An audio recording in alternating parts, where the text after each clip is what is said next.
Chapter 5090. As she spoke, she extended her divine sense downwards to search for Mose's location. However, her heart sank when she did so. Seeing that her expression had become extremely bad, Du Fan and the others looked at each other and asked, "Master, how is the Yama Lord?"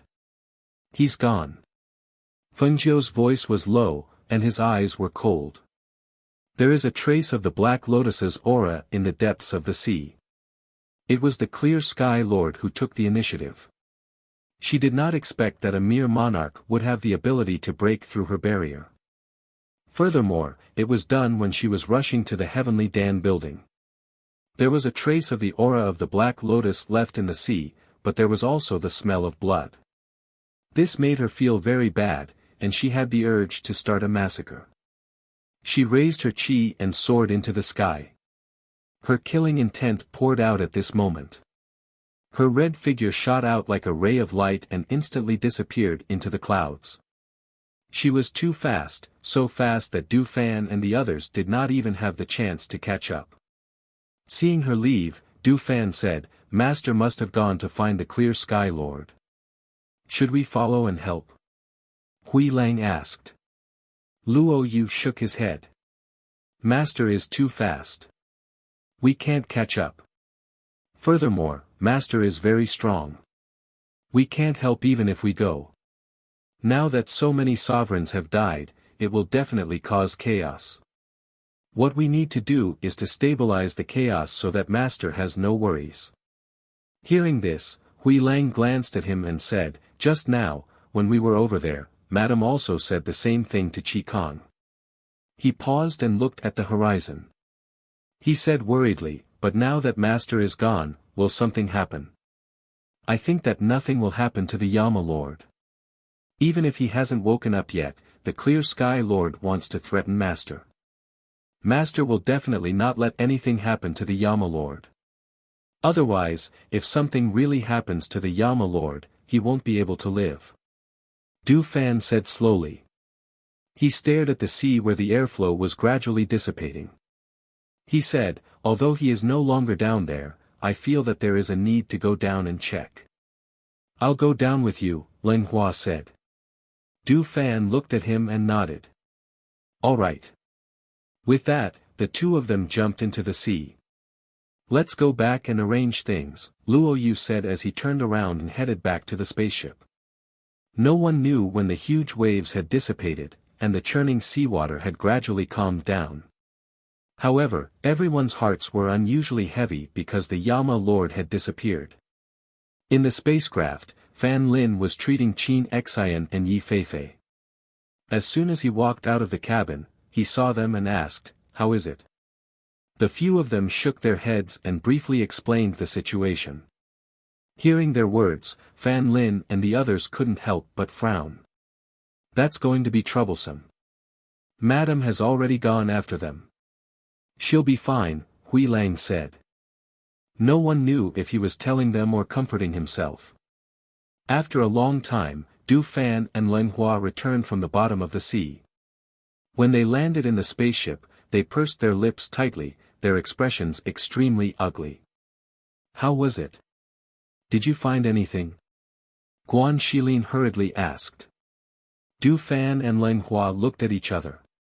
Leng Hua said, "We found some extremely small pieces of a corpse at the bottom of the sea. Master said that the body that broke her barrier self-destructed, but under those circumstances, we felt that something was wrong." Chapter 5091. Hearing their words, a few of them frowned and said, "If there was one person who blew up the barrier, then there must be another person who could take the Yama Lord away." However, only an instant passed between the moment the commotion occurred and the moment we came out to investigate. We didn't see anyone leave from the surface of the sea at all. I reckon that they left directly from the bottom of the sea. Furthermore, under such circumstances, even a monarch wouldn't be able to take the Yama Lord away unscathed when another monarch self-destructed. As Du Fan spoke, he looked at them and said, "I want to make a trip to the Heaven Realm under the jurisdiction of the Clear Sky Monarch." He had some things that he wanted to verify. If things were really as he thought, then it would really be troublesome. Hearing this, Luo Yu and the others said, "That's good too. Master is going alone. Go over and see if there's anything that you can help with. If there's any news about the Yama Lord, remember to tell us." Du Fan responded. Then, he gathered his chi and flew towards the sky. Lang Hua was deep in thought. He didn't say anything at the side. No one knew what he was thinking about. Because she had searched the soul of the South Qing monarch, she was very clear about the location of the Clear Sky monarch's territory. When the sky darkened, she came to this area. She arrived quietly and didn't alarm anyone. Instead, she went straight to the palace of the Clear Sky monarch to investigate quietly. Along the way, she was also thinking about how the Clear Sky monarch made a monarch self-destruct to break her barrier. Also, how did he not get injured by the powerful air currents of the explosion and take Mo's away under such circumstances? Could it be that the Clear Sky monarch had some kind of treasure that could save his life? Otherwise, how could all of this be explained? The palace was heavily guarded, and there were guards patrolling everywhere. However, it was extremely easy for her to pass through. With the strength of these guards, it was impossible for them to discover her. Without alerting anyone, she managed to get a rough idea of the palace. However, she did not find the Clear Sky Sovereign's people. He wasn't here. Had he run to another place to hide? Was that even possible? No matter how big the outside world was, it would be as safe as the palace she was familiar with. Moreover, she believed that there would definitely be some sort of underground secret room in the palace. Perhaps the Clear Sky monarch had hidden Mo's somewhere in the palace. After searching for a while, she still couldn't find him. She took a deep breath and suppressed the irritation and killing intent in her heart. As she calmed herself down, she began to search the entire palace with her divine sense. As soon as she searched with her divine sense, some of the stronger cultivators in the palace instantly noticed it. "Who is it?" Dignified shouts came from various parts of the palace. At the same time, figures leaped out from various places and stood in the air. Their sharp eyes carried an intimidating aura as they searched for the uninvited guest who dared to use his divine sense to search the palace. When their gazes swept past the darkness and landed on the red figure that was still clearly visible in the dark, some people's pupils involuntarily constricted as shock and disbelief flashed across their eyes. Ghost Dr. Fengjiu. Chapter 5092. Fengjiu glanced at them, and her cold voice spread in the night wind. "Where's the Clear Sky monarch?" The monarch didn't come back," one of them said with a trembling voice. His entire face turned pale when he saw her. "Is that so?" Her voice was indifferent. However, in the next moment, a long sword that was suffused with a green light appeared in her hand. The sharp tip of the sword was slanted towards the ground, and a biting cold sword energy was released from the blade. It was extremely fierce and terrifying. That murderous aura was felt by the cultivators who were 100 meters away. When they saw her brandishing her long sword, their eyes narrowed. Some turned and fled, while others knelt down and exclaimed, "Have mercy, Ghost Doctor. I know that there's a secret room in the monarch's palace. Maybe he's hiding in the secret room. I can bring Ghost Doctor to look for him." Swish. Swish. Swish.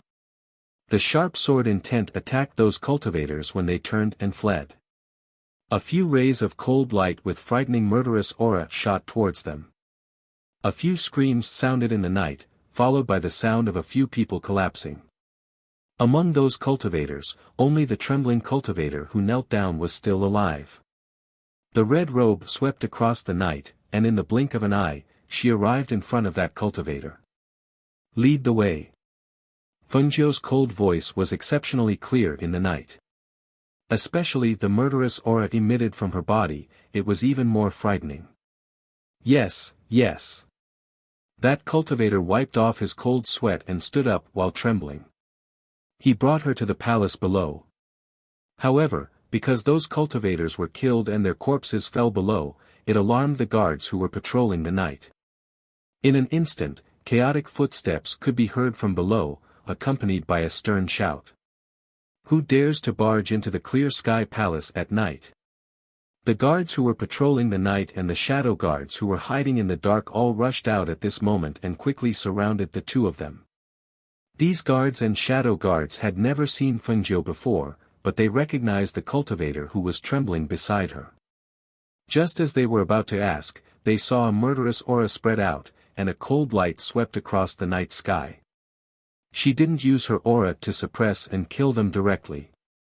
Instead, she used her killing intent to kill them directly. Because at this moment, the murderous aura in her heart was surging. Only by seeing blood could she calm down. The cultivator who was following beside her saw this scene, and his lips kept trembling.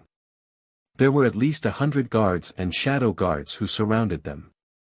However, in just a short while, those people fell one by one before he could even see how she appeared. Fresh blood splattered on the ground, and severed limbs scattered in all directions.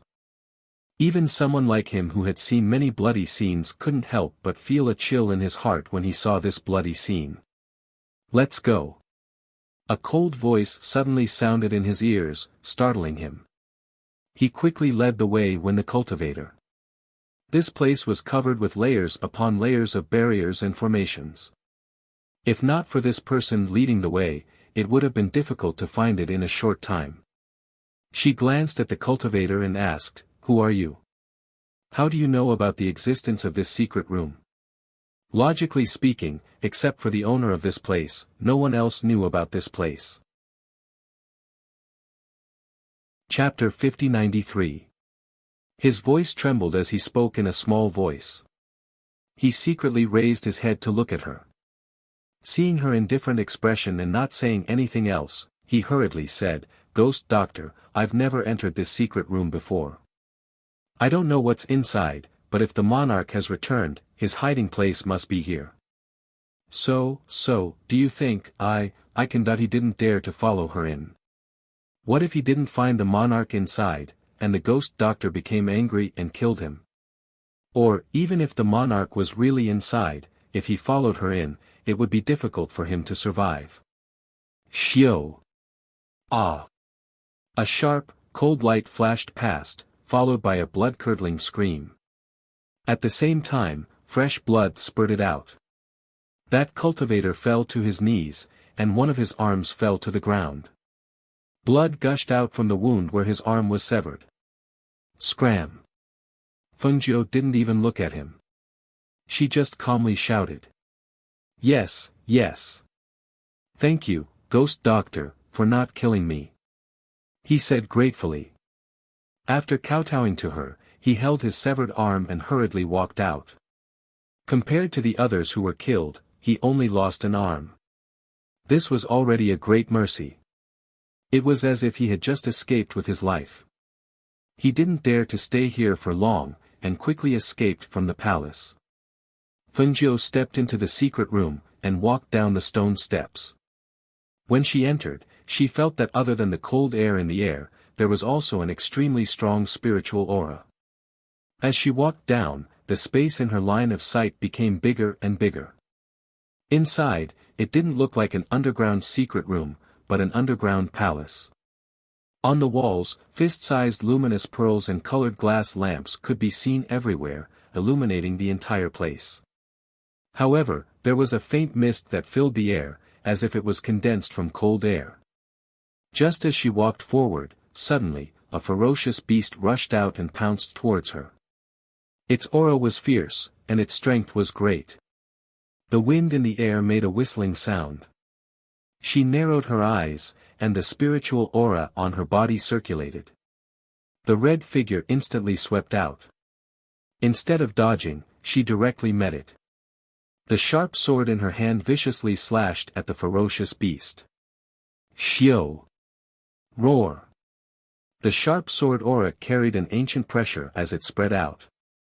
In an instant, a shrill roar of a beast could be heard from the thin mist. Then, with a loud bang, it was as if the beast's corpse had fallen to the ground. The mist dissipated due to the surge of spiritual power, and his vision became clear. Fengjiu looked at the ground in front of him. There was a divine beast-level vicious beast that had been cut into two halves. Its head and body were separated and scattered on the ground. Blood gushed out and dyed the ground red. She calmly retracted her gaze and continued to walk forward. As she entered, she could faintly feel the aura of the Black Lotus. After walking forward for about 10 meters, she saw a boundary that exuded the aura of the Black Lotus. Break! With a clear shout, she struck out with her hand, and a powerful force gushed out, instantly breaking the barrier. Bang! A loud bang was heard. It was not very loud, but there was a visible airflow that spread to the surroundings. The chi of the Black Lotus in this airflow permeated the surroundings, but it did not dare to approach Fengjiu. Chapter 5094. It was like an ice cellar. It was snow-white inside, and cold air poured out. Even she could feel the bone-chilling coldness as she stood beside the stone door. Due to the extreme coldness, the surroundings had been frozen into snow-white ice. Near the edge of the room, there was a bed of ice that seemed to have been created from the heavens. Xianyuan Mose lay there in his black robes, as if he was sleeping soundly. Seeing him, she walked in with large strides and called out to the ice bed, "Mose." Aside from her voice, there was no other sound. There was no trace of the clear sky monarch either. She looked at Mose, who was sleeping on the ice bed. It had already been a few years since she was able to see him up close. This time, she hadn't had the chance to go to the bottom of the sea to see him when he was brought here. She extended her hand to gently stroke his face. She could feel that his celestial body had condensed and his aura had stabilized. She finally relaxed. "It's good that you're fine," she said softly. She let out a sigh of relief and smiled faintly. "Mose, I'm back. Do you know?" She held his hand and felt the coldness of his hand. She glanced at the world of ice and snow around her and said, "This place should be where a spirit vein is located. The spiritual chi here is extremely abundant, and it's cold as well. This aura is quite compatible with you. Compared to the bottom of the spirit region of the East Sea, the aura here is more suitable for your soul." She took a step back and looked at the sleeping Mose. She said, "I'll help you. I'll transfer the cold aura and the aura of the spirit vein into your body." As she spoke, she gathered her hands together and her aura circulated. She guided the aura and the cold aura into his body. With the help of Fengjiu, a steady stream of spirit power and the cold aura entered his body. They were quickly absorbed by his body and turned into energy in his body. As the aura and the cold aura surged into Mose's body, the aura of spiritual chi in the air gradually weakened. The world of ice and snow around him also gradually melted. Some of the ice and snow turned into water droplets that fell to the ground. As the night passed, the world of ice and snow completely melted, revealing the stone walls behind the ice and snow. The entire underground palace was like a dried-up well. There was no aura of spiritual chi left at all. Fengjiu withdrew his hand and exhaled gently. He glanced at the moist surroundings and prepared to leave with Mose. At this moment, he faintly heard Du Fan's call. "Master! Master!" Du Fan arrived at the palace. Corpses could be seen everywhere, and they had died extremely tragically. The entire palace was silent. Aside from the corpses on the ground, there was nothing else. Looking at this scene, he knew that his master had been here before, but he didn't know if his master was still here. Just as he was about to use his divine sense to search, he heard his master's voice. "I'm in the underground palace of the main palace. Come here." Chapter 5095. I was just about to bring him back. You've come at the right time. Come and help me support him. Fengjiu said. She looked at Du Fan, who was walking over quickly, and asked, "How did you find me so quickly? Have you been here before?" "No, but I had people investigate this clear sky monarch, so I know the location of his palace," Du Fan said, and came to her side.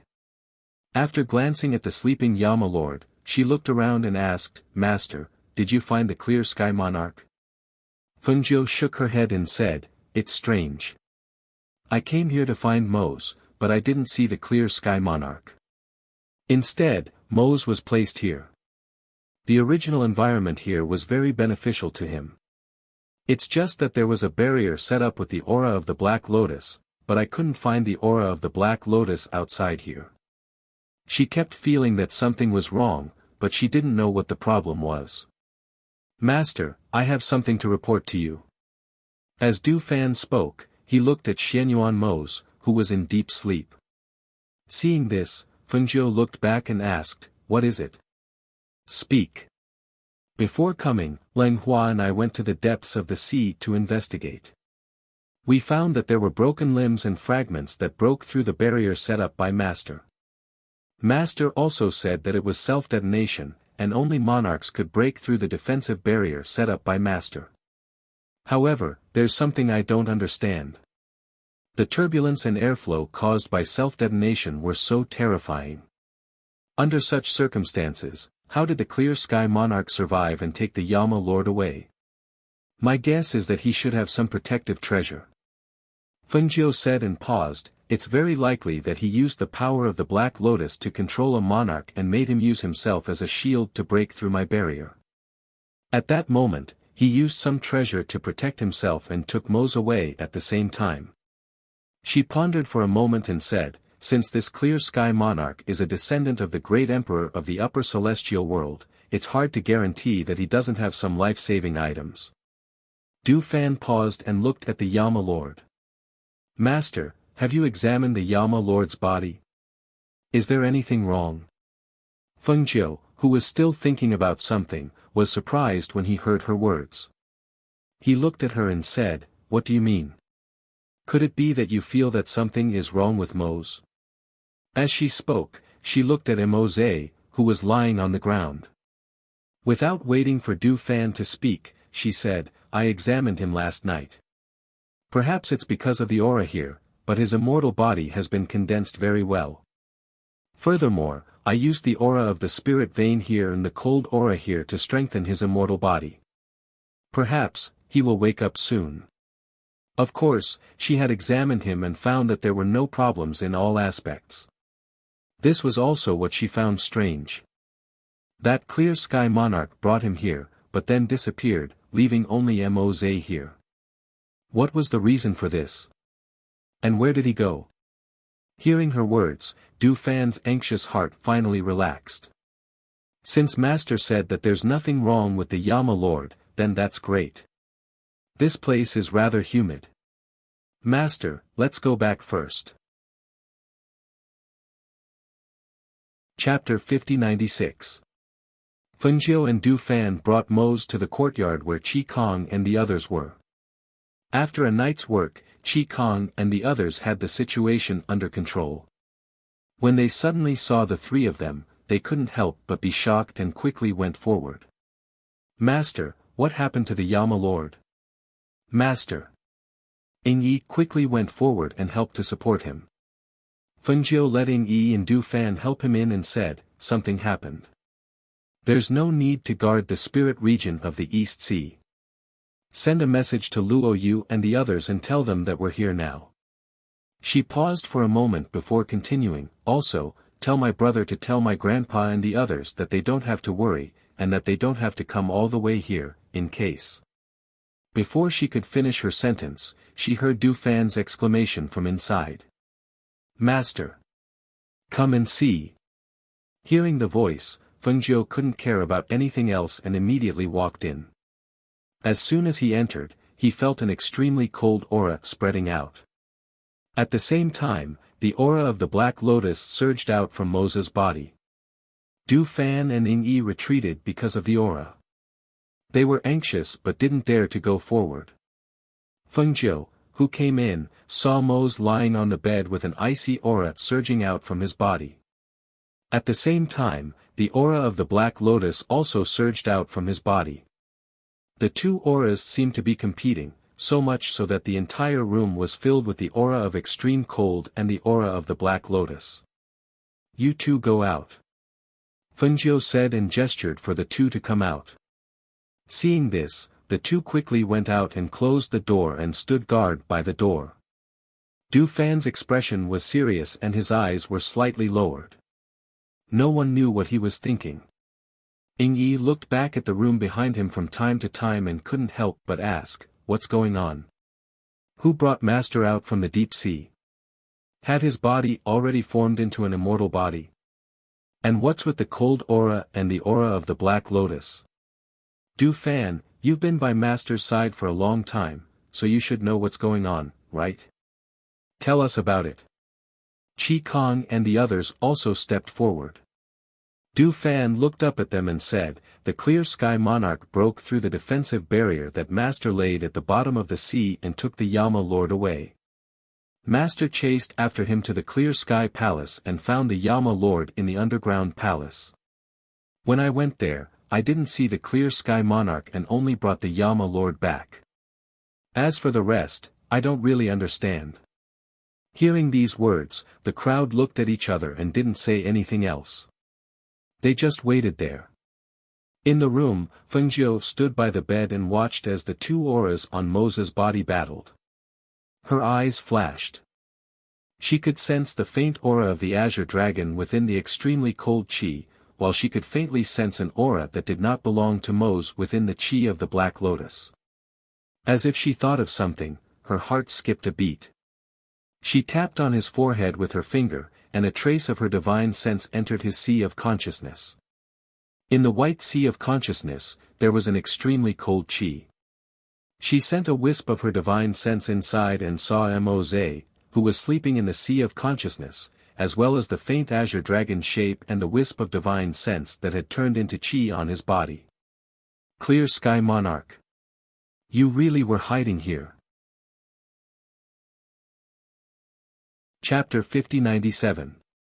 Even Mose, who was in a deep slumber, instinctively tried to devour the other party when he sensed that someone was trying to devour his soul and take over his body. The sleeping azure dragon qi coiled around his body. At this moment it was tightly wrapped around the Clear Sky Lord's soul. However, the Clear Sky Lord's soul had the imprint of the Black Lotus, which made the situation a little troublesome. Even though she had entered, this was Mose's sea of consciousness. She could not destroy the Clear Sky Lord's soul for him, or she would hurt Mose's soul and sea of consciousness.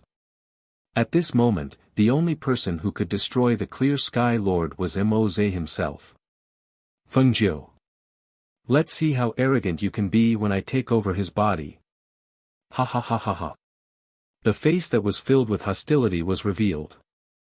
Sinister laughter rang out from his mouth and reverberated in the sea of consciousness. Fengjiu did not move. She only looked at him quietly. She curled her lips and said, "Is that so?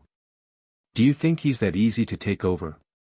Right now, he's only in a deep slumber, but he can still trap you. Do you think you have that chance?" Her voice became gentle and indifferent. She continued unhurriedly, "You're hiding here, but your descendants won't be as lucky as you. With my current strength and abilities, they'll fall into my hands even if they flee to the ends of the earth. Tell me, how do you think they should die then? Skin them alive and pull out their tendons? Or grind their bones to dust? Or perhaps, his divine soul was destroyed, never to be reincarnated?" Her voice rang out slowly. However, the coldness and killing intent in her voice were so shocking that it made one's heart tremble. "If they end up in that state, do you think they'll be grateful to you? Or will they hate you?" Her voice rang out faintly. It was like a demonic voice that disturbed his emotions, causing his soul to become unstable. He shouted crazily, "Shut up! Stop talking! Stop talking!" Ah! His mind was in chaos. His soul became even more unstable, and the aura of his soul weakened. No. The weakening of his spirit caused him to cry out in fear. He felt the dragon chi of the azure dragon tightly binding him like an immortal rope. He didn't even have the chance to struggle. Moreover, the sleeping Xianyuan Moza's spirit was too powerful. His spirit, which wanted to devour Xianyuan Moza's spirit, was slowly being devoured. This knowledge caused him to feel fear from the bottom of his heart. No. I'll succeed. I'll succeed. Ah. He to kill Xianyuan Moza's, to kill him and Moza's azure dragon's chi. And Moz. To Moza's soul. The azure dragon's azure chi. As soon as she left Moza's consciousness, she retreated and spat out a mouthful of blood. Hearing the commotion in the room, Du Fan and the others who were guarding the door were shocked. They quickly pushed the door open and ran in. Master. They saw Fengjiu holding the table with one hand and wiping the blood from the corner of her mouth with the other. They quickly helped her to sit down. Master, how are you? Chapter 50-98. She caught her breath and sat down by the table. She looked at Moz on the bed and said, "The clear sky sovereign's soul is hidden in Moza's sea of consciousness." What? Ying Yi was shocked. His expression changed completely. Du Fan had already guessed it. His heart sank when he heard her say that. He asked, "Master, do you have a way to find him and destroy him?" Fengjiu shook her head and said slowly, "I didn't find anything strange when I checked his pulse earlier. The clear sky sovereign should have hidden himself. This caused such a commotion because he wanted to devour Moza's soul and take over his body. However, he underestimated Moza's strength. He failed to devour Moza's soul and is now trapped by the chi of the azure dragon." She paused and looked at Moz on the bed. She said, "The clear sky sovereign is hidden in his sea of consciousness. No one can help him now. The only one who can destroy the clear sky sovereign is himself." But the Black Lotus. Qi Kong frowned slightly. He was rather worried. Fengjiu sighed softly and said, "That's what I'm worried about. If Moza's soul devours the clear sky sovereign's soul, the Black Lotus will probably be branded in his soul. However, if he doesn't devour his soul, his body will be taken over. The only outcome is death. Is there no other way?" Bai Xiao could not help but ask. Fengjiu shook her head, "Let's wait and see first. Let's wait until he gets through this." As she said that, her gaze fell on Moz on the bed. She then instructed Qi Kong and the others beside her, "I'll keep watch here. You guys go do what you need to do. I'm afraid the outcome won't be decided in a short period of time." "Yes." They responded and left the room. Qi Kong and the others left first. However, Du Fan and Ying Yi remained in the courtyard to keep watch. Because they knew the situation here, Guan Shilin, Luo Yu, and the others came over the next day after they finished their work in the spirit region of the East Sea. Other than them, the injured Yi Feifei and Qin Xian were also sent over by them. Their injuries were rather serious. Even with Fan Lin's treatment and pills, they had not recovered in a short period of time. However, everyone was here, so it was convenient to take care of them. Guan Shilin strode in. Seeing Du Fan and Ying Yi in the courtyard, he asked, "Why are the two of you guarding here? How's Moz? Is he awake?" "Not yet." Du Fan said. We're all here. We've finished dealing with the matters in the East Sea. We thought that since Master is here, we all came over. If there's anything, we can discuss it together." Luo Yu said. He looked at them and asked, "I heard from Qi Kong that the heavenly monarch spirit is hidden in the Yama Lord Sea of Consciousness. How's the situation now? Is there a result?" "No." Ying Yi said. He looked at the tightly shut door with worry in his heart. This old fart is quite bold. He actually wants to possess Master's body. Master is so powerful. Even if there's no result now, he'll definitely die in the end. Chapter 5099. She's been inside since she returned yesterday. We asked earlier, but Master said that there's no need. If she's inside, she can handle it immediately if anything happens.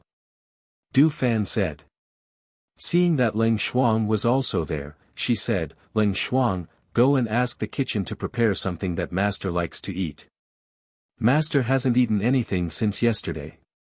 Okay, Leng Shuang replied, then turned and left. Oh right, how are Fei Fei and Qin Xian? Du Fan looked at Fan Lin and asked. We've already settled them down. Their injuries are quite serious, and they're all internal injuries. Even if they ate pills, they probably won't recover so quickly, Fan Lin said. Thinking of their injuries, he couldn't help but say, fortunately, Master left us a lot of pills back then. Otherwise, it would be impossible for them to survive with such injuries. There was almost no chance of survival from a monarch's all-out attack. Fortunately, they went over in time and treated them in time. As they spoke, the door opened, and Fengjiu walked out. Xiao Jiu. Guan Shilin saw her come out and hurried forward. Seeing that she didn't look too good, he comforted her, don't worry too much. Mose will be fine. That Haotian monarch won't be able to snatch him away. Yes, Master. Yama Lord will definitely be fine. He's a person blessed by the heavens. He'll definitely be fine. Yes, Master. Don't worry. Yama Lord will wake up sooner or later. Master, you have to believe in Yama Lord. He'll definitely defeat Haotian monarch. Seeing that they were all comforting her, as if they were afraid that she would be too worried, she couldn't help but smile, I know. I came out to tell you that Haotian monarch's soul has been swallowed by Mose. Moreover, because he swallowed the power of his soul, Mose's soul has become even stronger now. Hearing that, everyone was stunned, then they cheered. That's great. I knew that Master would be fine. As expected of the Yama Lord.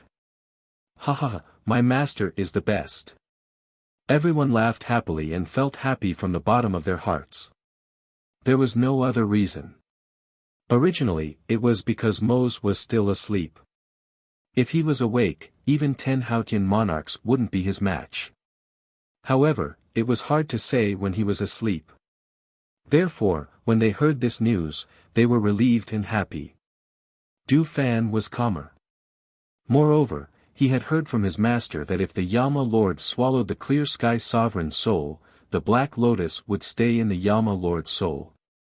Hence, at this moment, he looked at Fengjiu and asked, Master, what about the Black Lotus? What about the Black Lotus? Would be. It wasn't easy to erase a soul imprint.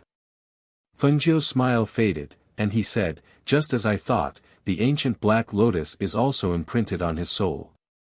However, this Black Lotus isn't in full bloom, and its power is weaker. We'll think of a way to erase it after he wakes up. That was the only way now. There was no other way. Chapter 5100. Fengjiu shook his head and said, it's hard to say, but it shouldn't be too long.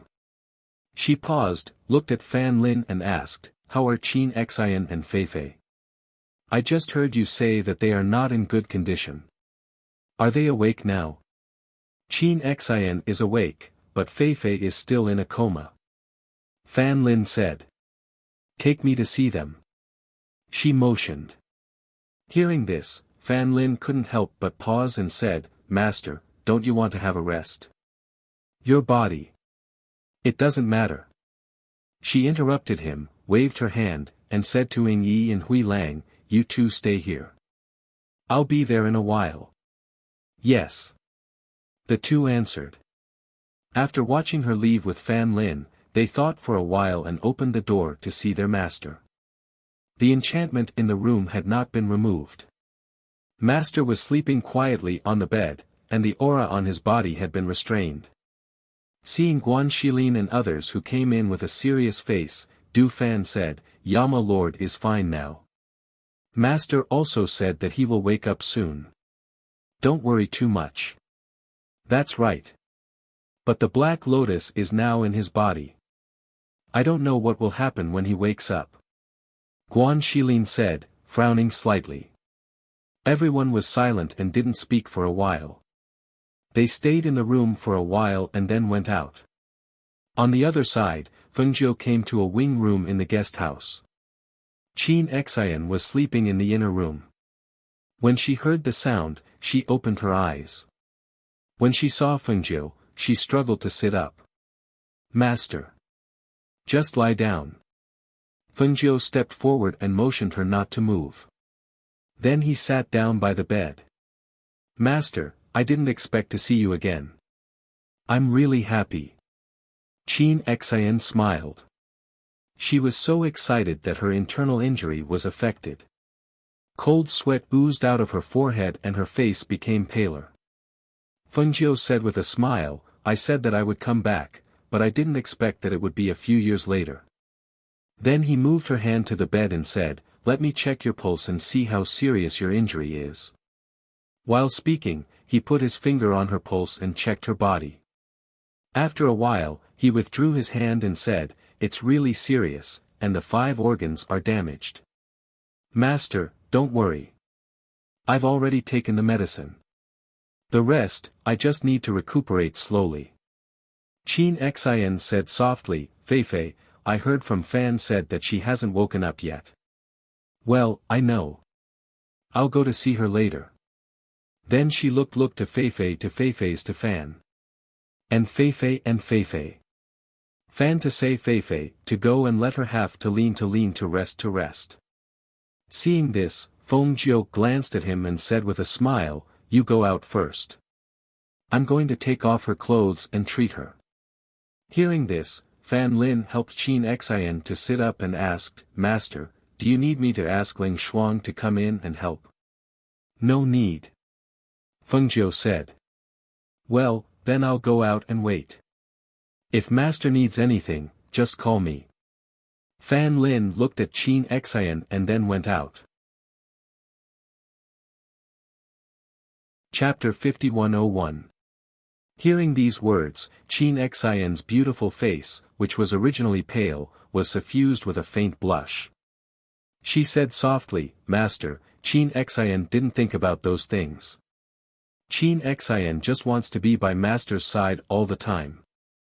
Fengjiu chuckled and said, if you marry Fan Lin, you will still be by my side. It's not like you will be marrying far away. While speaking, she pierced a silver needle into the acupoint on her back and said, you have blood clots in your body. I will use a silver needle to help you dissolve the blood clots and then treat you. You will recover faster. Qin Xian's forehead was oozing cold sweat. She only felt that when the silver needle pierced into her acupoint, the pain was a little piercing and painful, with a trace of soreness and numbness. She couldn't help but bite her lower lip and endure the pain. After Fengjiu helped her dissolve the blood clots, she used the qi of Qin Lian to treat her. After about half an hour, she withdrew her hand, exhaled softly, and asked, how do you feel? Do you still feel pain in your chest when you breathe heavily? Much better. Thank you, Master. Qin Xian felt a lot more relaxed. The previous feeling of pain when she moved a little had disappeared. Even her breathing was much smoother. She couldn't help thanking her. Well, you will be fine after 2 more days of recuperation. I will go and see Feifei. She got out of bed.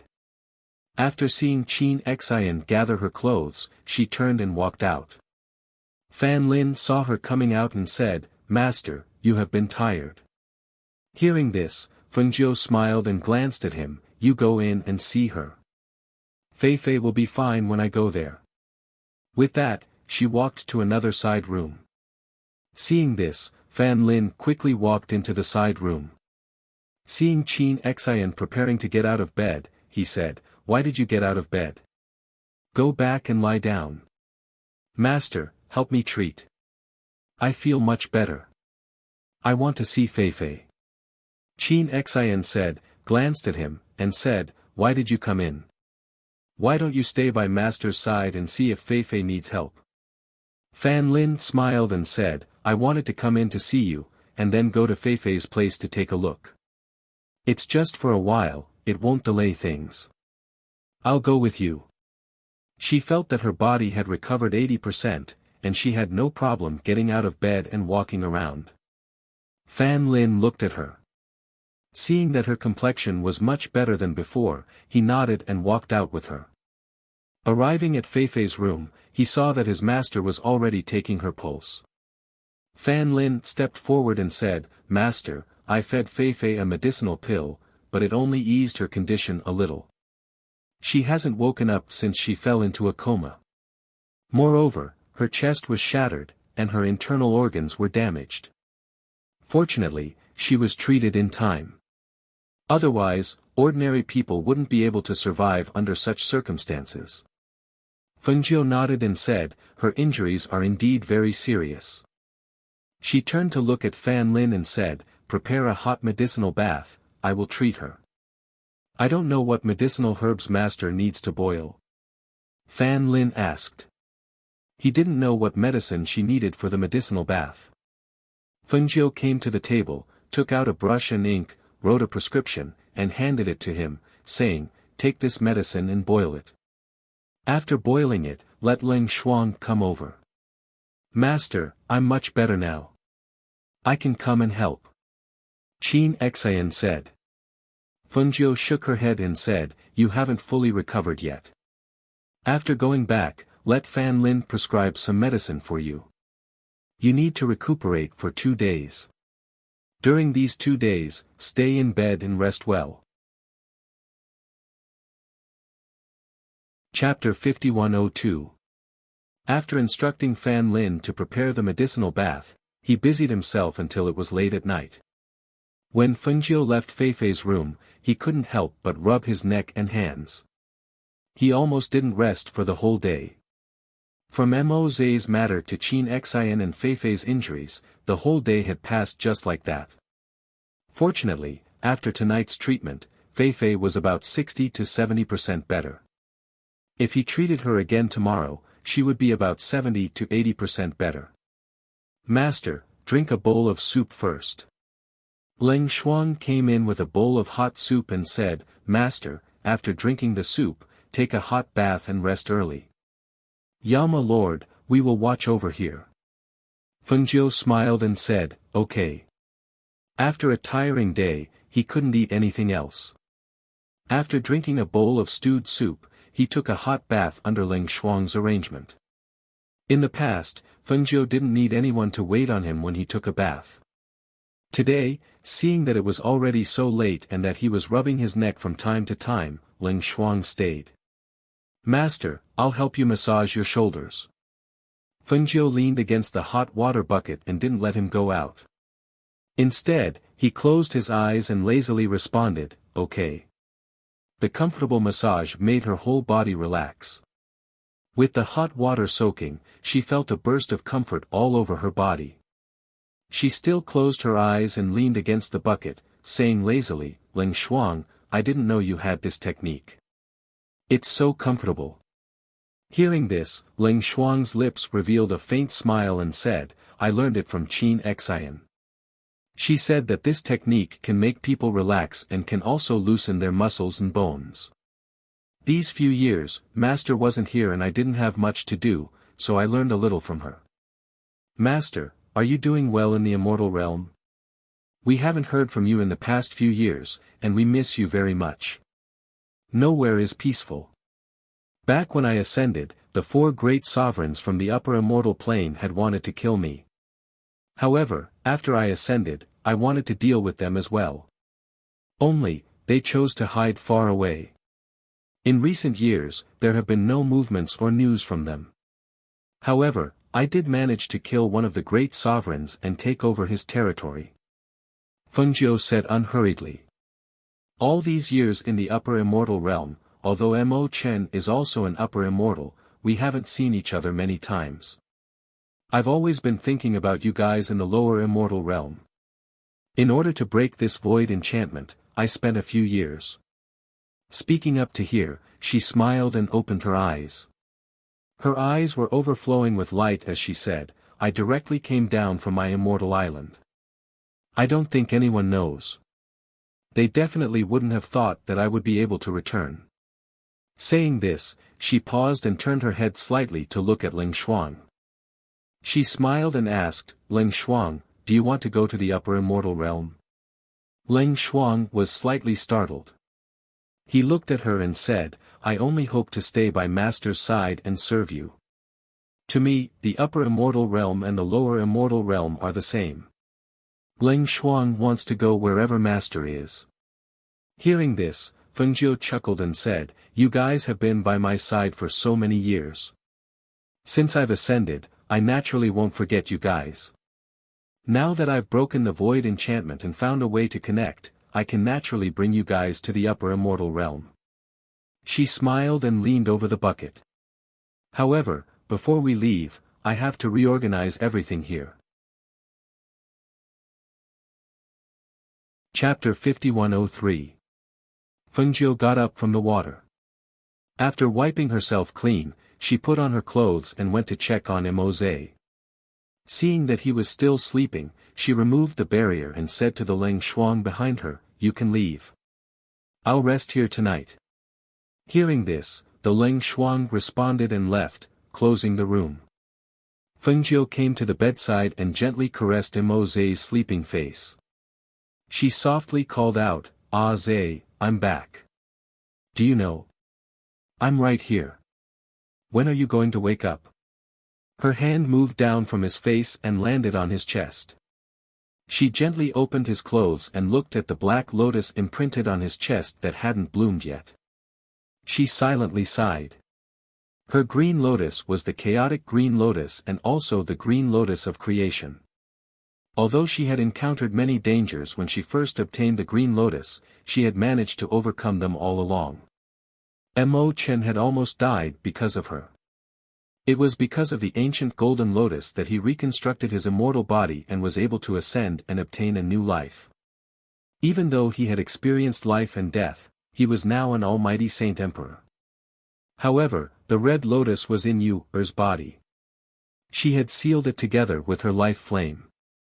She was afraid that she wouldn't be able to bear it due to her young age.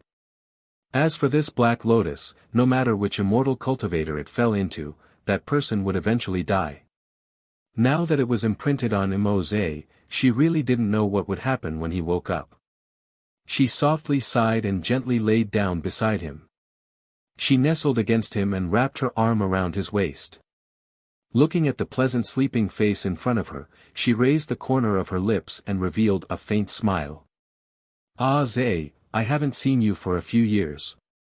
You seem to have become more handsome. You're pleasing to the eye no matter how I look at you. Don't you think so? She softly whispered. Because he was by her side and she was really tired these past few days, she unknowingly fell into a deep sleep. Episdoe, who was in a deep sleep, seemed to have heard her words as the finger by his side twitched slightly. Deep into the night, the courtyard was extremely quiet. In the room, the luminous pearls emitted a soft light that scattered into the room. One could faintly see two figures hugging each other as they slept on the bed in the inner room behind the gauze curtain. The next day, Fengjiu slept until noon. Guan Shilin and the others also knew that she was exhausted these 2 days, so no one came to disturb her. They just waited in the front yard for her to wake up. Ever since she came back, they hadn't been able to sit down and talk to her properly. How was she these past few years in the upper immortal realm? How did she get back here? Questions were swirling in their minds, and they were only waiting for answers to their questions. When Fengjiu walked out of her room after washing up, she was led to the front yard by Guan Shilin, who was wandering outside the courtyard. Why is everyone here? Fengjiu sat down at the head of the table and looked at them with raised eyebrows. Hey, Xiaojiu, you know that we have a lot of questions to ask you. But, are you hungry? Do you want to eat something first? Guan Shilin asked and sat beside her. No need. Fengjiu smiled and looked at them, saying, I know what you want to ask. It's rare for us to sit down and talk, so let's have a good chat.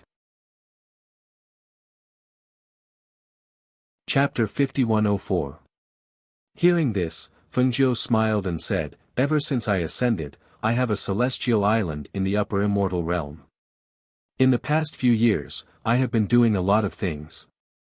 A few years ago, I wanted to crack the secret of the void enchantment and see if there was a way to connect the two realms.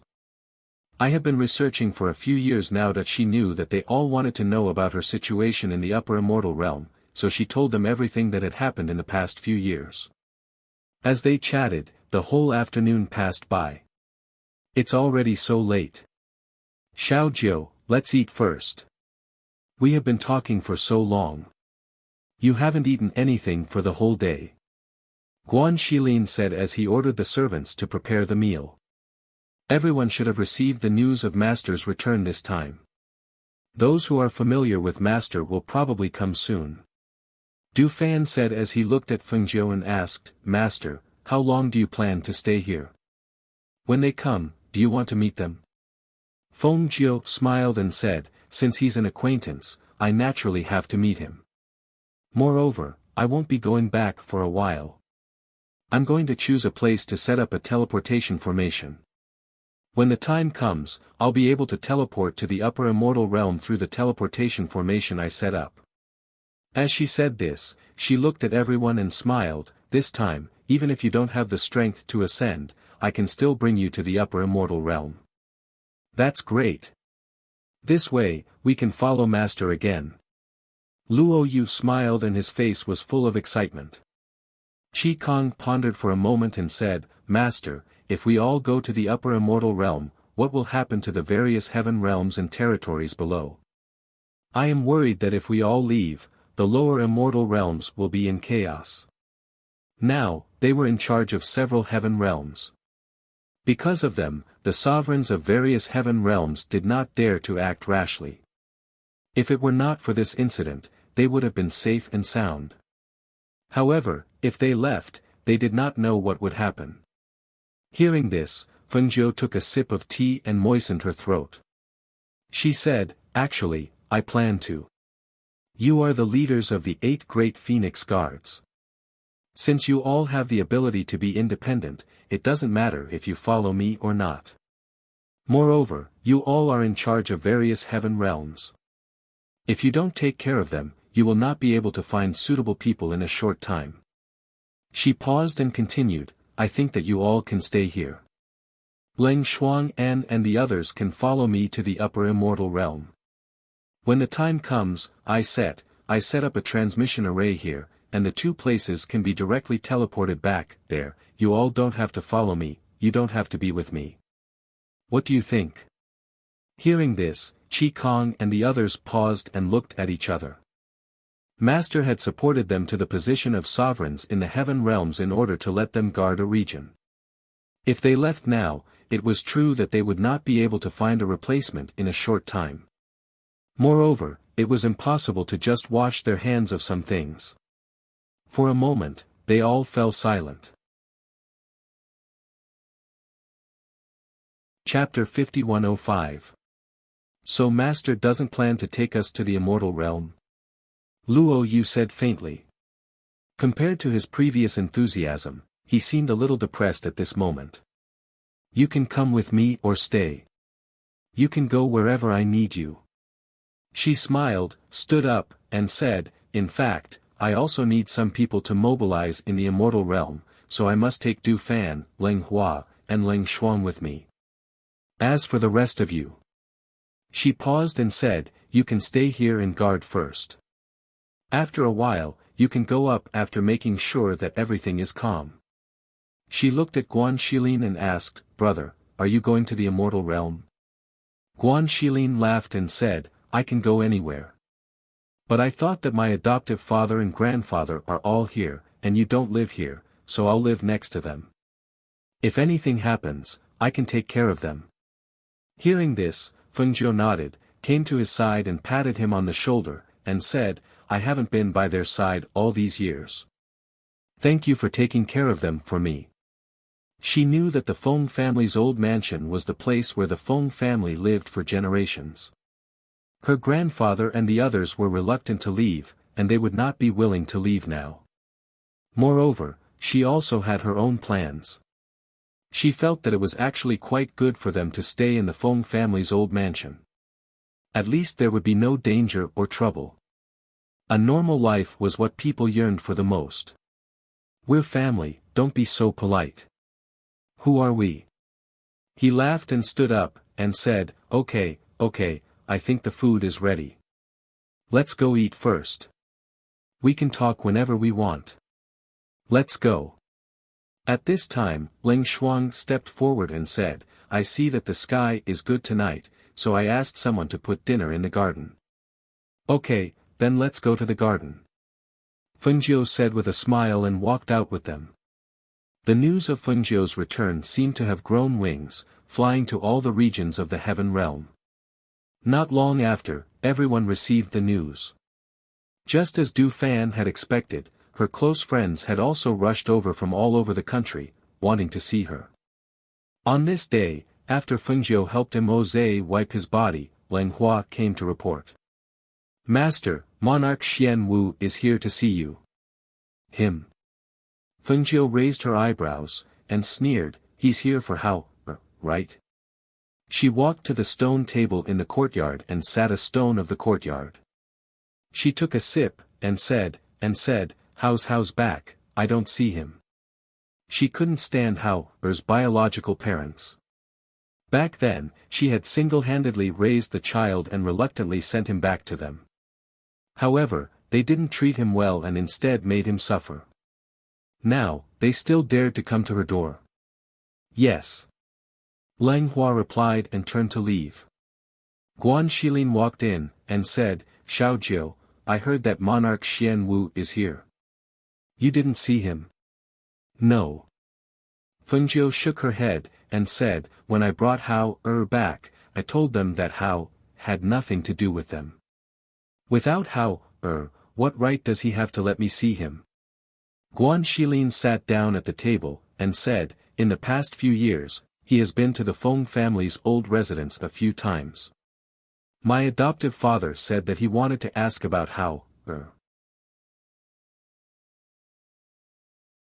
Chapter 5106. Alright, let's not talk about him. I received news from my adoptive father that Feng Yi and Zhao Yang are here. We haven't seen each other for many years, so they wanted to meet you, Guan Shilin said. Oh. The two of them? Fengjiu was slightly startled, then smiled and said, speaking of which, I haven't seen them for many years. Feng Yi, that little uncle of hers. After not seeing him for so many years, he was probably also a handsome young man. I'm really looking forward to it. I haven't seen Feng Yi for so many years, I wonder what he looks like now. She chuckled and looked at Guan Shilin, asking, the two of them aren't with their master anymore, right? No, they've been traveling around for the past 2 years. Guan Shilin smiled and said, because of you, most people don't dare to accept them as disciples. Moreover, the two of them are extremely talented. I estimate that they'll catch up with us in a few years. Oh. I see. She murmured softly. No one knew what she was thinking, but her fingers tapped lightly on the table. If grandfather and the others are willing, I can let them travel to the immortal world. Master, Luo Fei and the others are here. Leng Hua came in to report. He paused, then said, Monarch Black Tortoise refused to leave. He's been waiting outside, saying that he wants to see Master. Don't worry about him. If he wants to wait, let him wait. Fengjiu said, then asked, where are Luo Fei and the others? Du Fan and Bai Xiao are waiting in the front hall, saying that they don't want to disturb the Yama Lord's rest, Leng Hua said. Fengjiu nodded and said, alright, I'll go and see them. Hui Lang and Ing Yi can stay here and guard the room. Thus, she went to the front yard with them.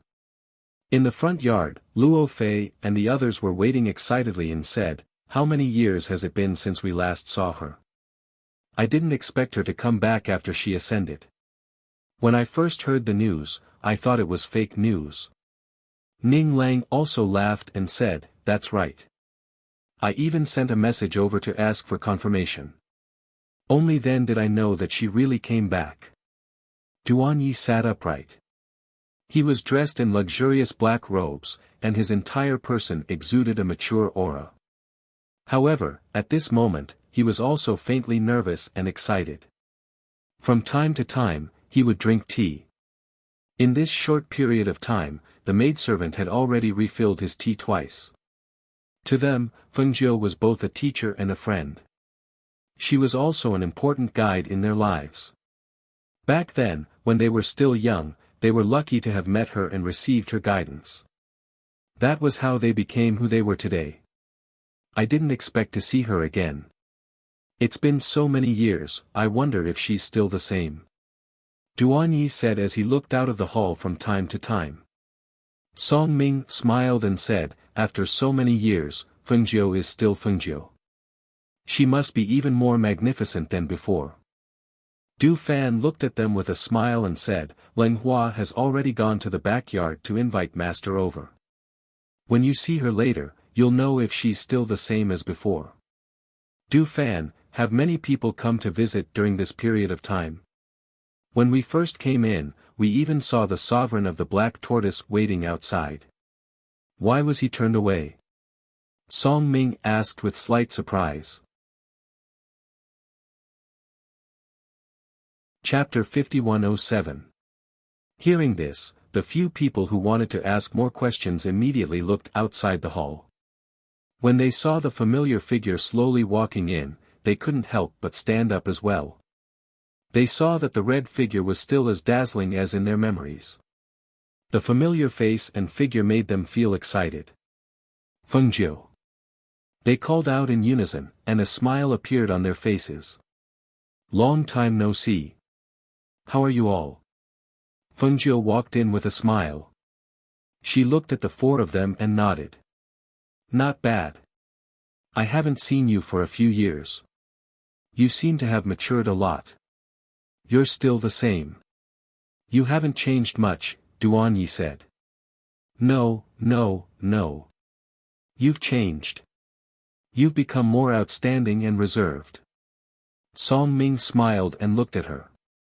Indeed, even though Fengjiu was still the Fengjiu they were familiar with, after so many years, they had all grown up. She had also grown up. She was no longer the mischievous and cunning girl. The precipitation of time had made her more elegant and reserved. "We didn't expect to see you again. When we heard that you were back, we put down what we were doing and rushed over," Ning Lang said with a smile. He looked at her and said, "Fengjiu, it's so good to see you." "Yes. It's so good to see you," Luo Fei said. Hearing this, Fengjiu smiled and gestured for them to sit down.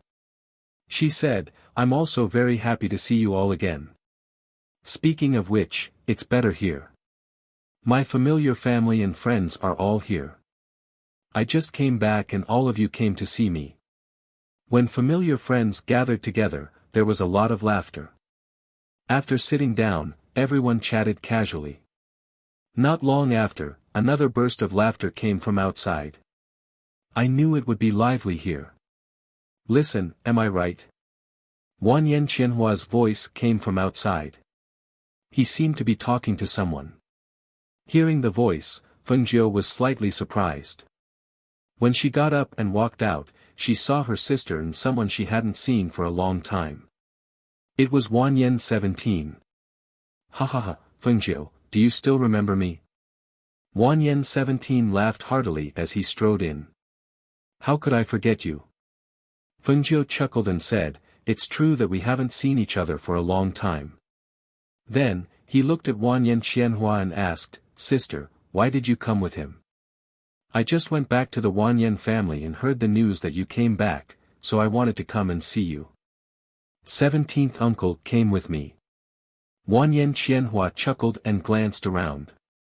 He saw many familiar faces and said, "It seems that they all came to see you when they heard the news of your return. They've also just arrived. Come, come, have a seat inside." Feng Jiu invited them in, while Luo Fei and the others stepped forward to greet them, and followed them in. Compared to the liveliness and laughter inside, the expression of the black tortoise monarch, who was rejected outside the residence, was somewhat gloomy. He knew that Feng Jiu wouldn't necessarily see him this time, but he didn't expect that she would leave him here like this. To think that as a monarch, he was rejected outside the door. With such an awkward situation, it wasn't good to leave in a huff, but it wasn't good to leave in a huff either. He was in a dilemma. In the end, it was his mistake back then. If it weren't for what happened back then, he wouldn't have been treated so coldly today. Chapter 5108. Due to the arrival of many old friends and relatives, the manor was very lively these 2 days. However, Mose had not woken up yet. On this day, Feng Jiu and the others had just stepped out of the door when the black tortoise sovereign, who had been waiting outside for a few days, quickly walked over. "Phoenix Master." He stepped forward and bowed. He looked at her as if he wanted to say something but hesitated. Seeing that he was still here, Feng Jiu stopped and said to the people around her, "Go to the restaurant first. I'll be there in a while." After they left, she looked at the black tortoise sovereign and asked, "Is there anything else? I want to see how. However, there hasn't been any news of him these few years, so. He looked at Feng Jiu hesitantly. "Did Monarch Black Tortoise forget what I said when I took away from you so quickly?" She looked at him, and her voice was indifferent as she said, "From today onwards, you have no right to question or care about how's matters. Moreover, he isn't by my side now. I sent him and my 2 children to be apprenticed to a master many years ago. Not to mention you, even I can't see him even if I wanted to." The black tortoise sovereign was slightly startled and asked, "May I know who how's master is?" Feng Jiu smiled and looked at him. She said, "I won't tell you who his master is. For the safety of the children, I keep their whereabouts a secret." She continued to walk forward. When she passed by him, she paused and said, "Don't come here in the future, and don't ask about him. When he grows up, if he still wants to acknowledge you, I won't stop him. But for now, I won't let you disturb his state of mind and hinder his cultivation." With that, she did not say anything else. She got into the carriage and went to the restaurant. The black tortoise sovereign listened and stood there in a daze. No one knew what he was thinking. After a long time, he sighed deeply and turned to leave. At the restaurant, at the request of Wanyan Xianhua and the others, Feng Jiu came out to meet them today. This was also the first time she went out on the streets since she came back. Over the past few days, under the management of Qi Kong and the others, the situation had gradually stabilized. In some places where there were no monarchs, they were under Feng Jiu's orders to promote talents to take charge of areas. On the other hand, the Heavenly Dan building was destroyed. Originally, Qi Kong and the others wanted to rebuild it, but Feng Jiu said that there was no need. After entering the restaurant, they went up to the 2nd floor and sat down near the window. Feng Jiu looked in the direction of the city gate and said with a smile, "We can see the city gate from here. If Feng Yi and the others come, we can also meet them here." Feng Yi and Zhao Yang said they would arrive today, so they should be here soon. "Let's chat and wait here." Guan Shilin said with a smile and ordered the dishes to be served. Everyone drank, ate, and chatted. Not far from the restaurant, there were many people craning their necks to watch. However, even though they wanted to see Feng Jiu, they did not dare to disturb her. Luo Fei and the others were telling Feng Jiu about what had happened in the past few years. Now, they had taken over everything in their families and even expanded their family business and power. It could be said that they had developed very well. "Oh right, I got married before the new year," Song Ming said with a smile.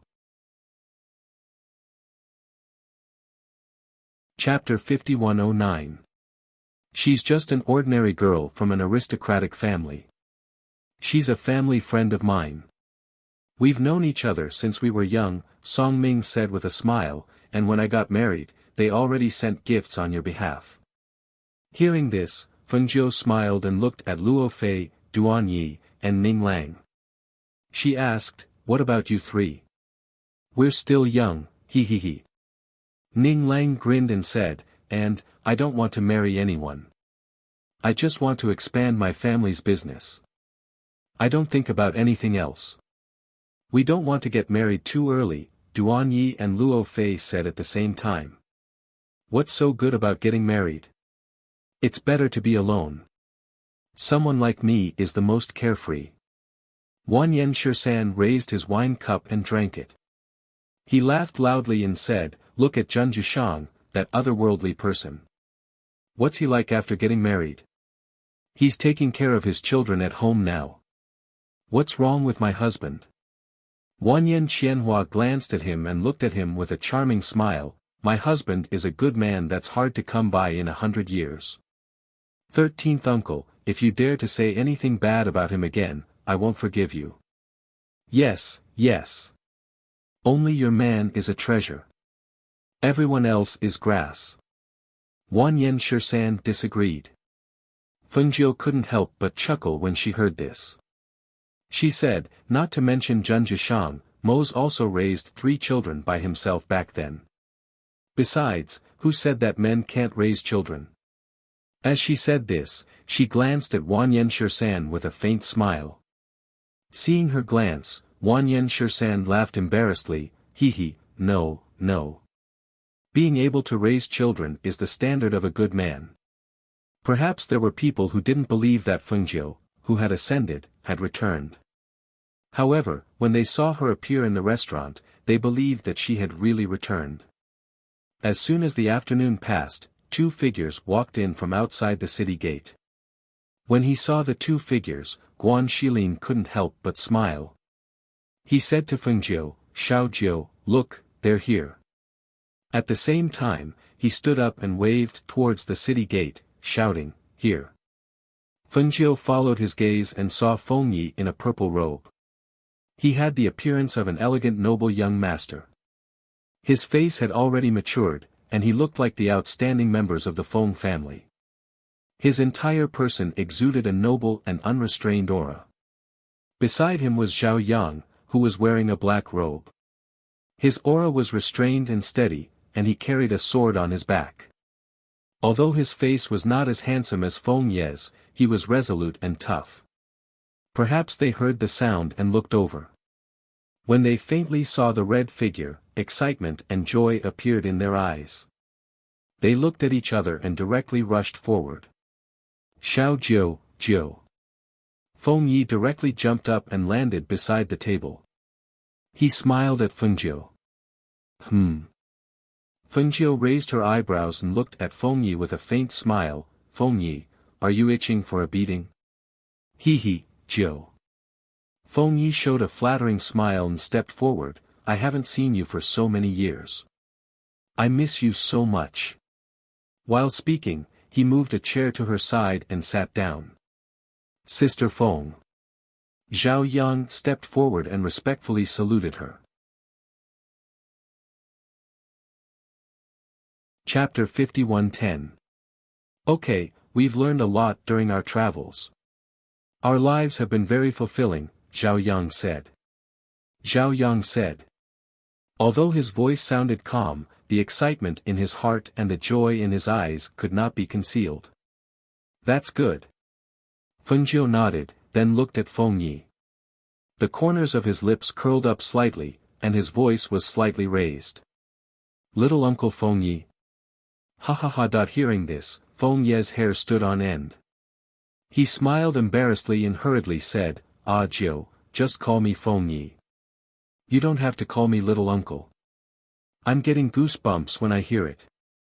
Although it was true that he was her little uncle, in front of her, he did not have the slightest trace of an uncle's attitude.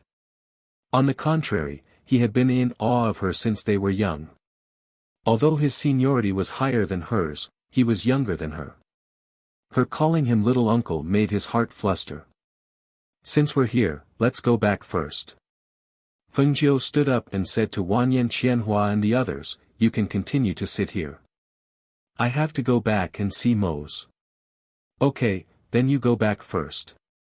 We'll go back later, Wanyan Qianhua said. Okay, Fengjiu responded, then looked at Feng Yi and Zhao Yang, and said, you two, come back with me. Okay. The two did not dare to say more and directly responded. After greeting everyone, they went back with Fengjiu. Du Fan, Ling Shuang, and Ling Hua also went back with them. As for the others, they stayed. They went back to the mansion first, and Fengjiu took them to see Mose. Then, she sat in the courtyard and asked them about what had happened over the years.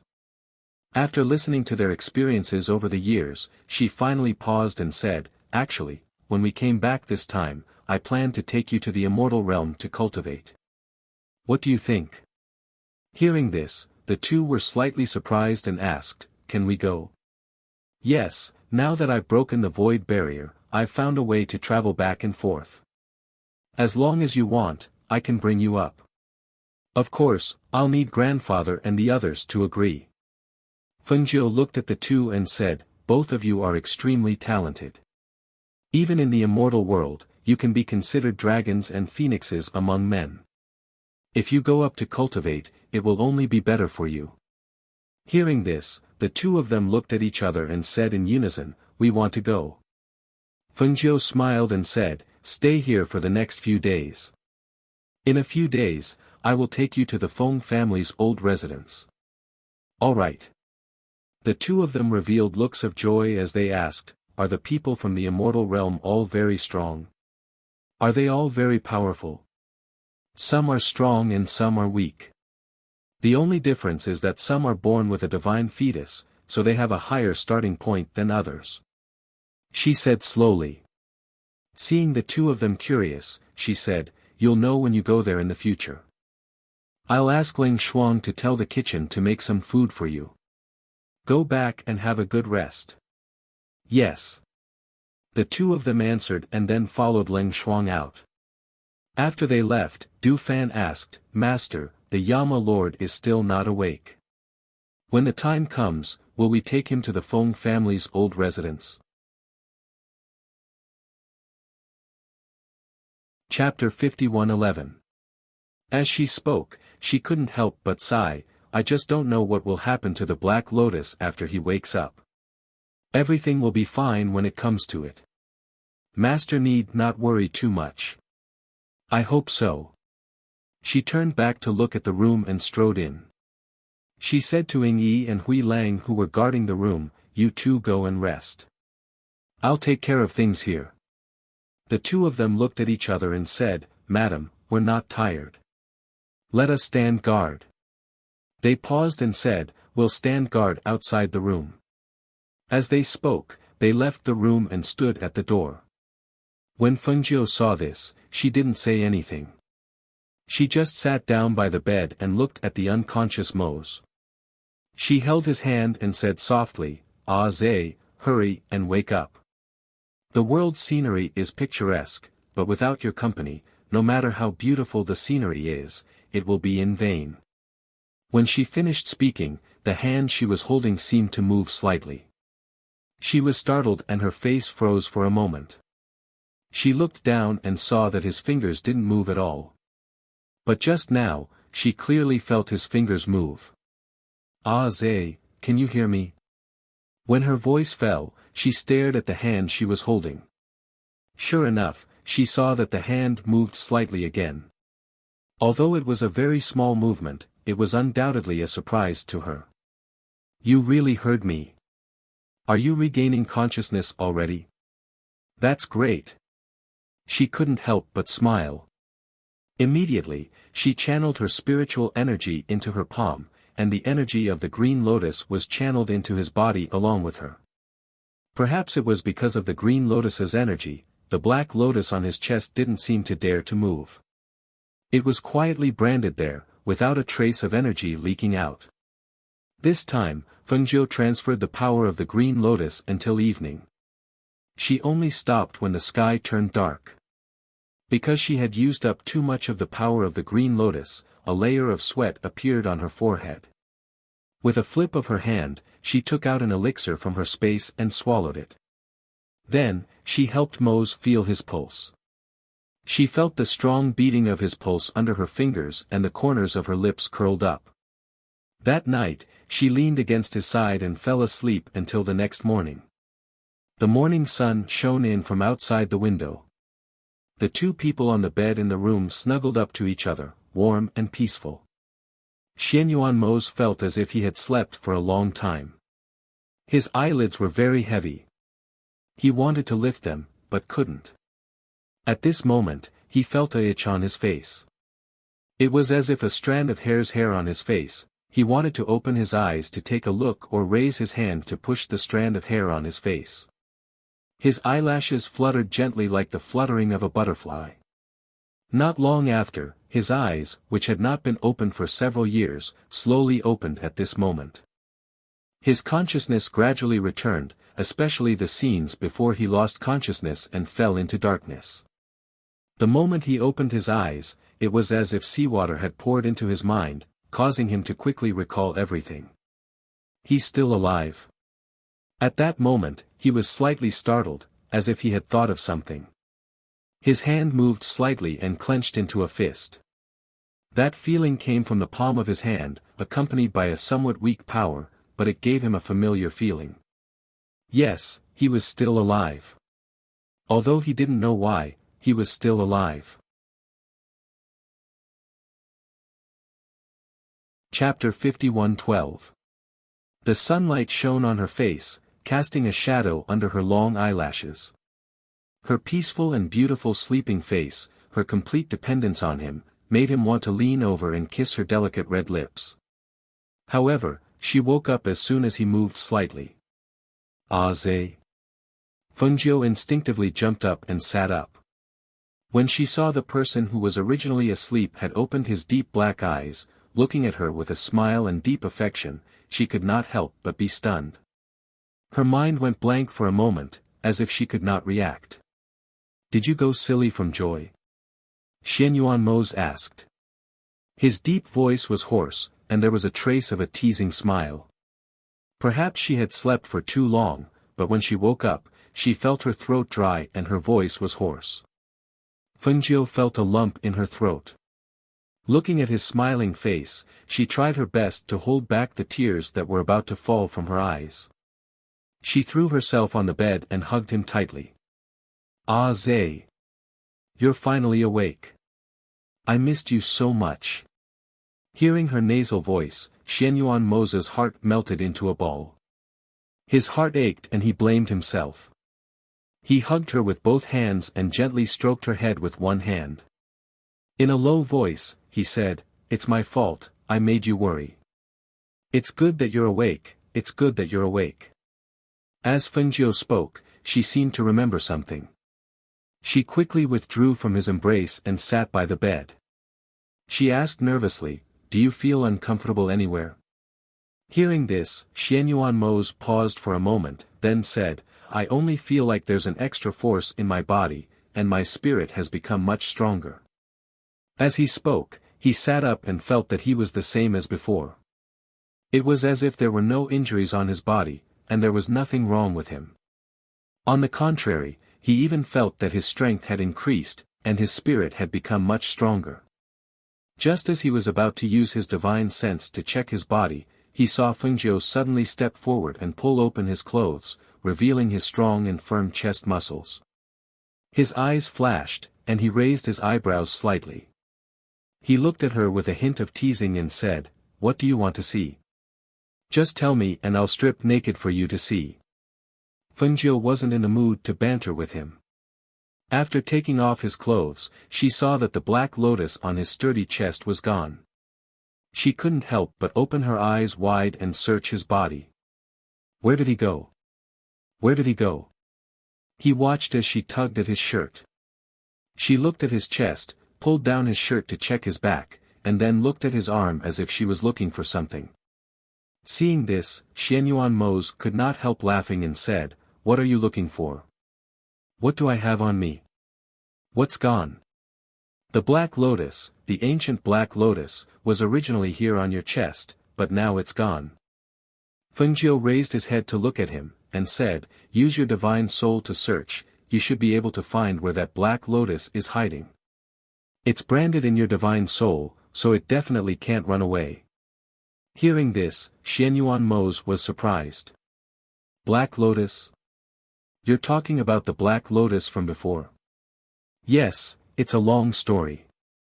Look for it first and see if it's still there. I'll tell you the details later.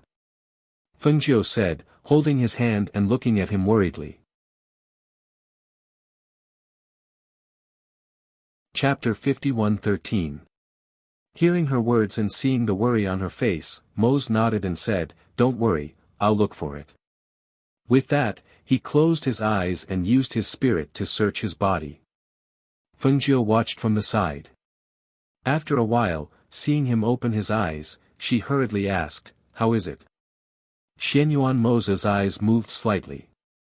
He looked at her and said, there is indeed an ancient Black Lotus, but it's hidden in the corner of my spirit.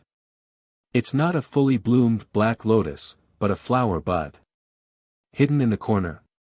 Fengjiu was slightly surprised. She was somewhat surprised. Yes. Xianyuan Mose replied. He leaned against the bed and said, if I didn't try to feel it, I almost couldn't sense its existence. However, what is going on? Why is there a Black Lotus in my body?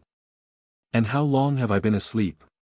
Hearing him say that the Black Lotus was hidden in the corner and did not have any negative effects on him, Fengjiu sighed in relief. Then she smiled and said, then we have to start from when you failed to advance. She stood up and poured a cup of water for him. Then she said, drink some water to moisten your throat. I'll tell you slowly. Thus, the two of them sat on the bed and drank water.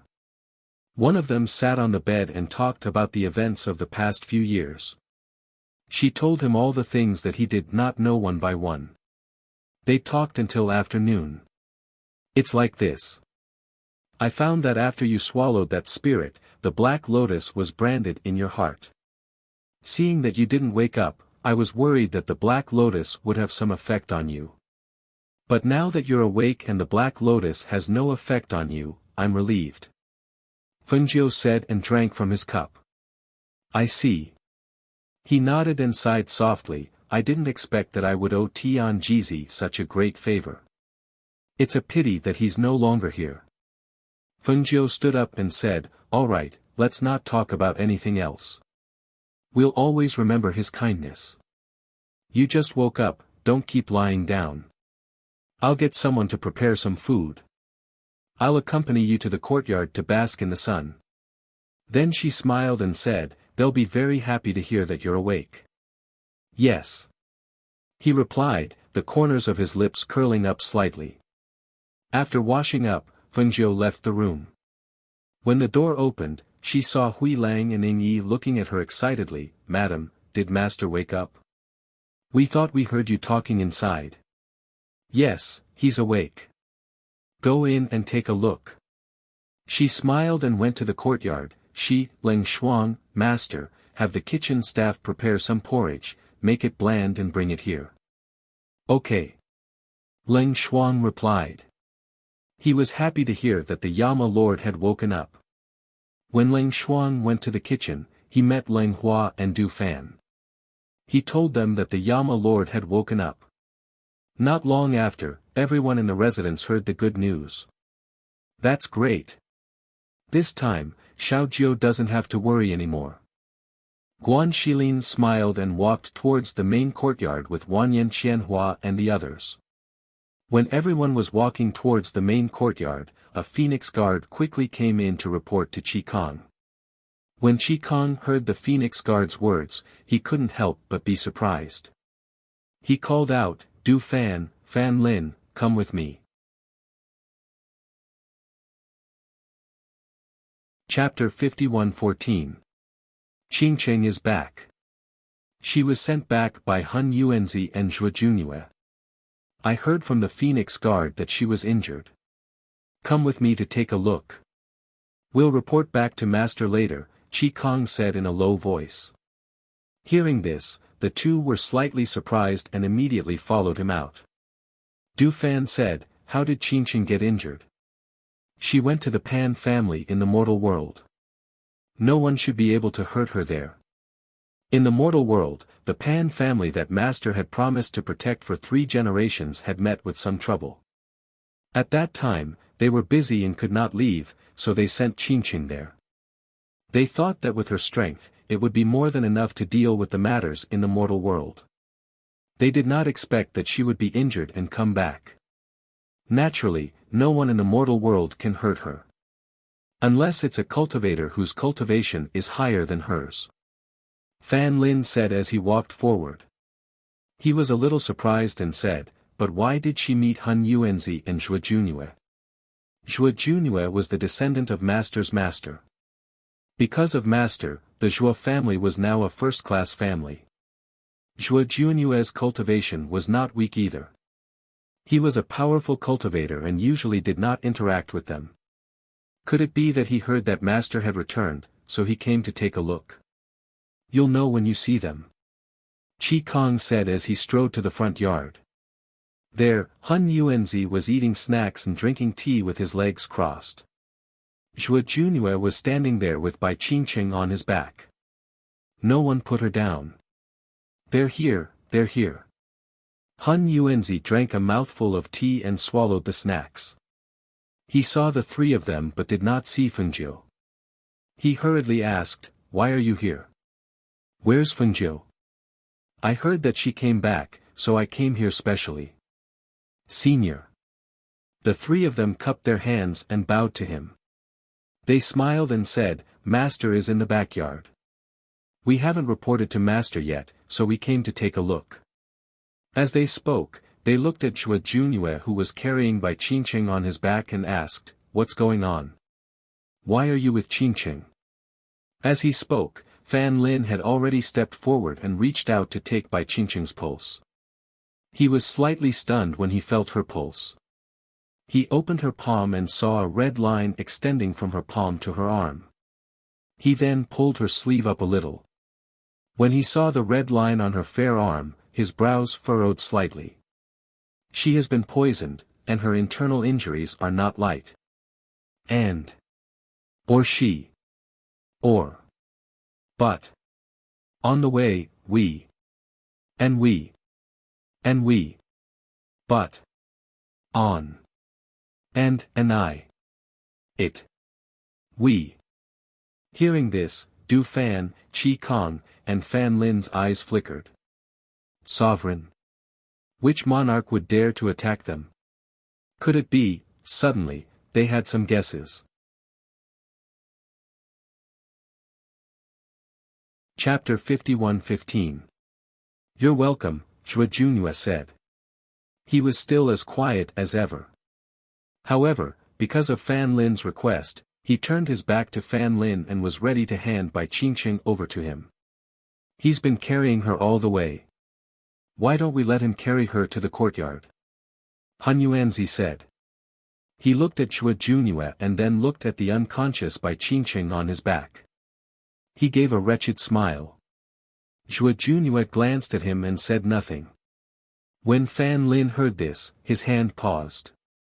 He smiled and said, "Then I'll have to trouble you, brother Zhuo." "I'll go and inform my master," Du Fan said with a smile. He looked at Hun Yuanzi and said, "Senior, do you want to come along? Yama Lord has just woken up. Many people have gathered in the main courtyard." "Sure. I'll go and meet him," Hun Yuanzi said and followed Du Fan. Fan Lin from Qi Kong brought Zhuo Junue to the guest house. When they arrived at the guest house, Fan Lin helped Bai Qingqing lie flat on the bed as he checked the injuries on her body. However, because she was a woman, he did not check the injuries on her body. How many knife wounds are there on her body? Those shouldn't be too serious. It's probably her internal injuries that are more serious. Zhuo Junue said and paused for a moment. Then, he said, "But I saw her take a pill earlier." "Yes. Fortunately, she took the pill." Otherwise, she wouldn't have made it here if her injuries were too serious. Fan Lin said and looked at the red blood line on her palm. He was puzzled. How did she get poisoned? Not long after, Fengjiu came. When she entered the room, she saw Zhou Junue, whom she had not seen for a long time. When she saw her, she smiled and greeted her, "Long time no see." "Long time no see." Zhou Junue said and looked at her. Then, he said, "I heard that you're back. The old man asked me to come and see you." Fengjiu smiled and walked forward. "I just saw Han Yuanzi. He's still the same." Then, she looked at him and smiled. "You too." He wasn't good with words and didn't know what to say to her, so he didn't say anything and just stood to the side. At this moment, Fan Lin said, "Master, come and take a look at this cup in Qingcheng." "Qi Kong, Du Fan, help me greet them," Fengjiu said to the two people beside him. The two of them smiled and looked at Zhou Junue. "We'll accompany you to meet the others. Everyone is in the main courtyard." "All right," Zhou Junue replied. He nodded at Fengjiu and followed them out. After they left, Qin Xian came in with water, and Fan Lin also left. After putting the water beside the bed, Qin Xian took off Bai Qingqing's clothes under Fengjiu's signal. Looking at Bai Qingqing, who was lying on the bed with a lot of injuries on her body, she was worried and blamed herself. "How could you be injured like this when you went out? It's our fault. We should have gone with her. Maybe she met with an accident on the way. You can't blame anyone for this. Fortunately, her life isn't in danger." Fengjiu said and let Qin Xian bandage the wounds on Bai Qingqing's body. At the same time, he checked the cup in her body. Looking at the red blood line that extended from her palm to her arm towards her heart, Fengjiu's fingers moved slightly. Her slender fingers gently rested on her pulse to find the cup worm that was lurking in her body. Chapter 51:16. Found it. Fengjiu stared at the back of her ear and frowned slightly, but this goo worm is a little big, so it's not easy to draw it out. Then what should we do?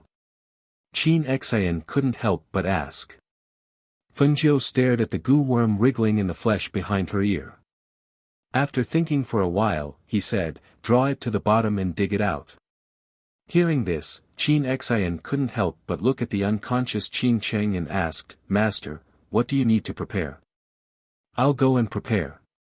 Just find a few strips of cloth," Fengjiu said while holding Qin Cheng's hand. A trace of the power of the green lotus was transferred into her body. However, this trace of power of the green lotus was like a fishing line, slowly extending from her arm. "Do you see this floating goo worm? I'll draw it down. After it comes down, tie it tightly with a strip of cloth on the top of your arm and tie it with a belt at a short distance. Untie it one by one." "Okay." Qin Xian responded and stared at the position of the goo worm. The goo worm was hidden in the flesh and didn't protrude. It only bulged slightly in the slightly moving parts. Moreover, it sometimes sank and hid in the flesh, so it was difficult to find. Qin Xian saw the goo worm moving little by little under the flesh. When it reached the arm, she began to tie it up with the strip of cloth. As the strip of cloth tightened, the goo worm bulged more and more and could be seen more clearly. Fengjiu pressed it with one hand. When the goo worm reached her lower arm, she instantly cut her arm with the dagger in her hand. At the same time, she flicked the tip of the dagger and a golden goo worm flew out. Whoosh! A silver needle shot out, piercing the goo worm and nailing it to the wall. Glancing at the goo worm, Fengjiu raised his hand and used the power of the green lotus to heal the wound on her arm. The wound healed at a speed visible to the naked eye. Fengjiu fed her another medicinal pill and then said to Qin Xian, "Disperse the smell of blood in this room. She should wake up at night. Keep an eye on her." "Yes." Qin Xian responded and cleaned up the room. She opened the window to disperse the smell of blood in the room. She saw her master take out the silver needle that was nailed to the wall and stared at the cup bug. "Master, is the goo poison in her body considered cured?" "Yes, she'll be fine once the goblet is taken out. However, her body is still weak, so she needs to rest for a few days." Fengjiu put away the bug and threw it into the space. He told Qin Xian to take care of Qingcheng and then left. Because Mose had woken up, everyone in the main courtyard gathered to chat. The arrival of Hunyuan made the atmosphere even livelier. However, when Fengjiu returned, everyone had already gone to the garden. After all, Mose had just woken up and no one wanted to disturb his rest. Therefore, when Fengjiu returned to the main courtyard, only Leng Hua, Leng Shuang, and Hui Lang were there. "Mose, are you tired? Do you want to rest first?" Fengjiu came in and asked. His gaze fell on him in the courtyard. "No need. My body is gradually recovering. It's fine," he said and reached out his hand. Fengjiu reached out and held his hand. He led him to sit down in the courtyard. The others automatically retreated to the courtyard door to guard. "When do you plan to go back to the Feng family's old residence?" he asked. Chapter 51:17. "Okay, then we'll set off in a few days. Now that I'm awake, you don't have to worry about things here. However, if people in the immortal realm know that you're here, I'm afraid they'll cause trouble." Xianyuan Mo said. "Don't worry, it'll be fine. I've already arranged everything when I came down. However, when I go up this time, I'll have to settle some accounts with some people." Her voice was calm, but one could hear the killing intent in her words. "You can also wait for me to go up before you settle accounts with those people," he said. "I'm currently suppressing my ascension, but with the tempering of the heavenly lightning last time, it should be much easier this time. Do you need me to stay with you?" Fengjiu held his hand and asked. Hearing this, Xianyuan Mo's lips curled up. He looked at her and said, "Don't worry. This time, I won't make you worry." He could feel the powerful force hidden in his body. It was stronger than before. "When the time comes, let's leave Qi Kong and the others behind. We can't all leave. We have to leave them here to guard. First, they can protect the Feng family's old residence. Second, they can guard the various realms and prevent others from taking advantage of the situation." Hearing this, Fengjiu nodded. "Yes, that's what I plan to do." The two chatted in the courtyard and talked about their plans for the future. At night, everyone gathered together for dinner. Fengjiu looked at Chua Junue, who was sitting next to Hunyuan, and asked, "Junue, you still don't have plans to get married? Do you have a girl you like?" Chua Junue was drinking wine. After hearing her words, he paused and said, "No. You're a taciturn gourd. Your brain isn't bright at all." Hunyuan glanced at him and chuckled. He said to Fengjiu, "Little Feng, there are many beautiful and capable girls around you. Why don't you matchmake him?" Hearing this, the people present couldn't help but glance at each other. For a moment, their eyes fell on Qin Xian and Leng Shuang. Qingcheng and Feifei hadn't fully recovered from their injuries, so they didn't come tonight. "Who do you have your eyes on? Where are the people around me?" Fengjiu glanced at Chua Junue with a faint smile. When he saw that Chua Junue was just drinking his wine, his smile deepened. "Ha ha ha, who doesn't know that the girls around you are the best? I wonder who will be lucky enough to marry them." Hunyuan laughed. Fengjiu took a sip of wine and said, "I don't randomly choose mandarin ducks. They have to be willing. If anyone has the ability to make them agree, not only will I not stop them, I will also give them a big gift and let them marry grandly. Sigh, it's a pity that this old man is too old. I'm no longer as handsome as I was back then." Hunyuan sighed and stroked his beard. Fengjiu almost spat out the wine in her mouth when she heard that he was no longer as handsome as he was back then. She coughed lightly and put down her wine cup. She smiled and said, "It's a pity that I can't see you as handsome as you were back then." When she said this, everyone couldn't help but laugh. That night, everyone laughed and fooled around. It wasn't until late at night that they returned to their courtyards to rest. Chapter 51:18. This time, Fengjiu only brought Du Fan, Leng Hua, and Leng Xuan with her. The others stayed behind. For example, Qi Kong and the other leaders of the 8 Phoenix Guards had to stay behind to guard, so they couldn't go with her. On the other hand, Qin Xin and Fan Lin were a couple that everyone had a tacit understanding of. Naturally, she would not allow them to ascend to the immortal world. As for Bai Qingcheng and Yi Feifei, she felt that it was better for them to remain in the lower realm with their strength and cultivation. Moreover, she also had a selfish motive. She hoped that they could spend more time with Qi Kong and the others. If they liked each other, they could become a couple. She was going to take Feng Yi and Zhao Yang to the immortal world, but she didn't know if her grandfather and the others would agree, so she let them go with her. Her brother, Guan Shilin, naturally went back with them. As for the people who were left behind, they were a little depressed when they saw them leave. Especially Bai Qingcheng and Yi Feifei. They also wanted to stay by their master's side, but their master made them stay. Even so, they unconditionally obeyed their master's decision and acted according to her orders. This time, when they went back, they first went to see Xianyuan Moza's father, and then went straight to the Feng family's old mansion. If it was a usual flying sword or flying ship, it would take at least half a month. But this time, because of Fengjiu, they only took a few days to return to the Feng family's old mansion.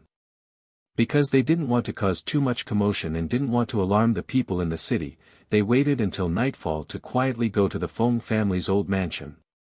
"Ah Jiu, do you think we should just climb over the wall and go in? Or knock on the door?" Feng Yi asked with a pair of peach blossom eyes with a smile, looking at Fengjiu beside him. Fengjiu glanced at him and said, "Go back to your own home and climb over the wall. Go knock on the door." Okay. Feng Yi said. He was about to go up and knock on the door, but he suddenly stopped. He saw that on the wall of the Feng family's gate, there was a sudden sound of something jumping on the wall. In the night, Feng Yi looked over and saw a green chicken flapping its wings and stretching its neck. It stared at Fengjiu with a pair of eyes.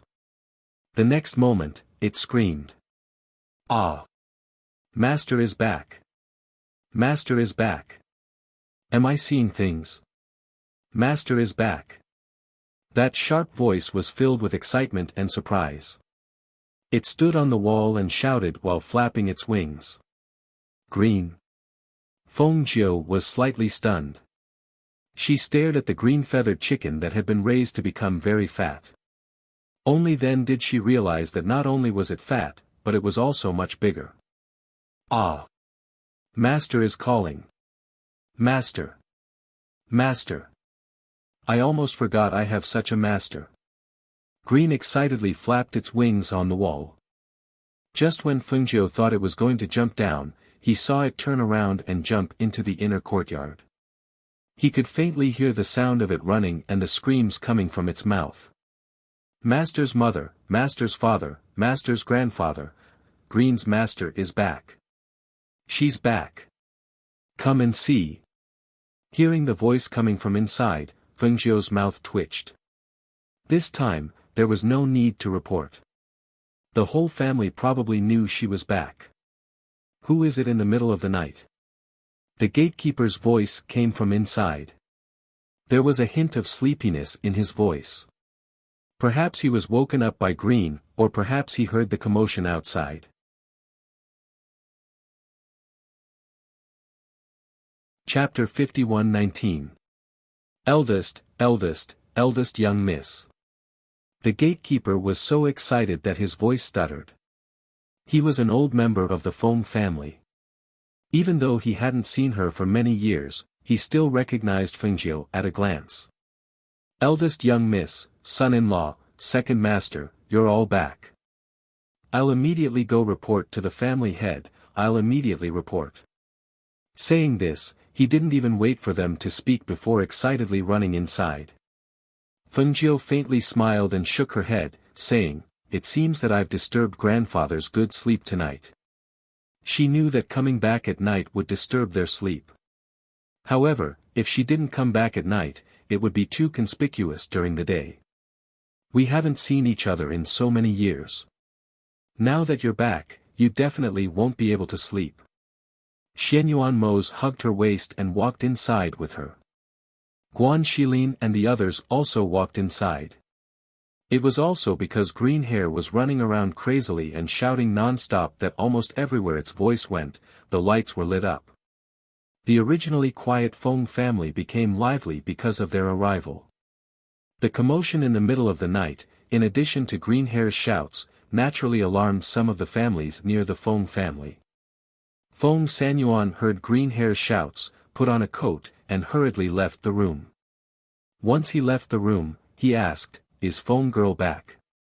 Is Feng girl back?"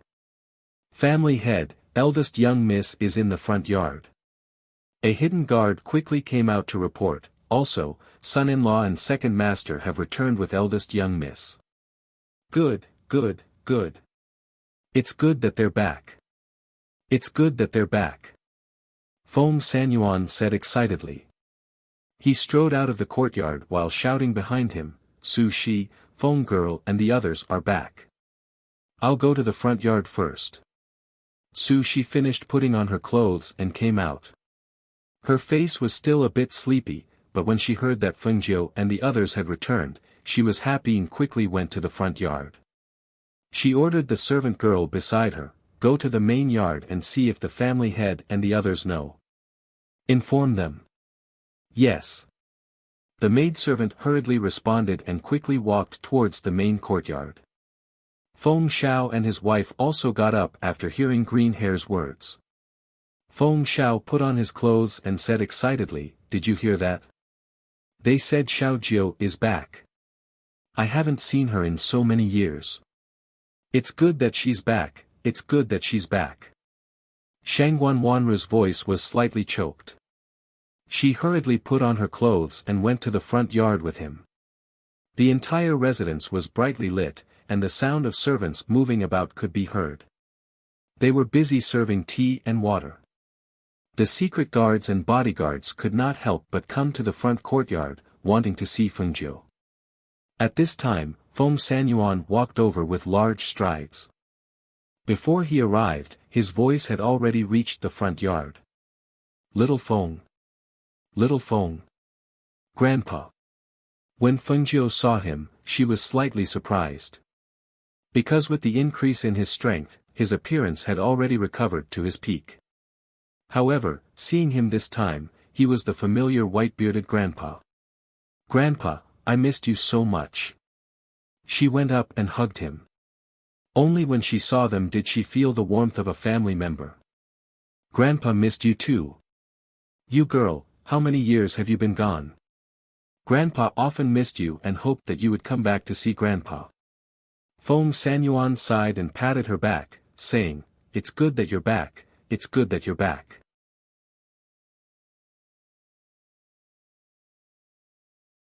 Chapter 51-20. Ha ha ha ha ha. When Feng Sanyuan heard this, he stroked his beard and laughed, saying, "Now, your grandfather's state of mind can't be compared to back then. At this level, I can change my appearance as I wish." As he said this, he patted her shoulder and sighed in distress, "Ai, Feng girl, you don't know, your grandfather is too young. Last time, someone even mistook me for your father's son." Pfft. When Fengjiu heard this, he couldn't help but laugh. Even the others in the hall couldn't help but laugh when they heard this. That's right, Feng Xiao had a strong and sturdy appearance. Moreover, he had always maintained his appearance even when he was middle-aged. On the other hand, after the old man's strength advanced and his appearance became younger, people who didn't know would really mistake the two of them when they stood together. Father, with your current appearance, people who don't know would think you're my grandfather. Feng Yi said with a grin. You brat, you still know how to go home. If Feng girl didn't bring you back, who knows where you'd be going crazy. Feng Sanyuan snorted and scolded in a bad mood. When he heard this, Feng Yi rubbed his nose and retreated to his mother's side. Mother, your son missed you. As he said this, he hugged her. When Feng Sanyuan saw this, he glared at him and stepped forward to pull him out of Su Shi's embrace. How old are you already? You're still burrowing into your mother's embrace, aren't you ashamed? Ha ha ha ha ha. When Guan Shilin saw this scene, he couldn't help but laugh loudly. On his side, everyone's faces also revealed smiles as they looked at Feng Sanyuan and the others with interest. Su Shi also smiled and patted Feng Ye's hand. Then, she looked at Feng Zhou and Xianyuan Mose and warmly said, Mose, has your body recovered? Why didn't you tell me you were coming back? You must be tired from the journey, right? My body has already recovered. Coming back so late, I didn't let you all sleep well. Xianyuan Mose said. It's good that you're back. Come, have a seat. Feng Sanyuan gestured and walked towards the main seat. He saw Feng Xiao and Shangguan Wanru walking over together. He smiled at Feng Zhou and said, Your parents are here. Xiao Jiu. Feng Xiao called out loudly, holding Shangguan Wanru's hand as the two of them walked in with large strides. Father, mother. Feng Zhou greeted him, but when she saw the clothes her father was wearing, she couldn't help but be stunned for a moment. Then, she pursed her lips into a smile. Feng Xiao, you're already over 50 years old. Why are you still wearing your clothes inside out? Feng Sanyuan stroked his beard and stared at him with a smile. Ah. At this time, Feng Xiao and Shangguan Wanru finally reacted. They glanced at their clothes and realized that they had indeed worn their outerwear inside out. Shangguan Wanru said softly, It's all my fault. Once I heard that Xiao Jiu was back, I didn't help him look after his clothes. The two of them left in a hurry. Ha ha ha, it's fine, it's fine. We'll just change back when we get back. I didn't notice. Feng Xiao laughed loudly and didn't mind. Instead, he looked at his daughter in front of him and said, Xiao Jiu, how did you come back? Didn't you ascend? How can you still come back? Sit down and talk. Sit down and talk. Feng Sanyuan shouted, indicating for them to sit down.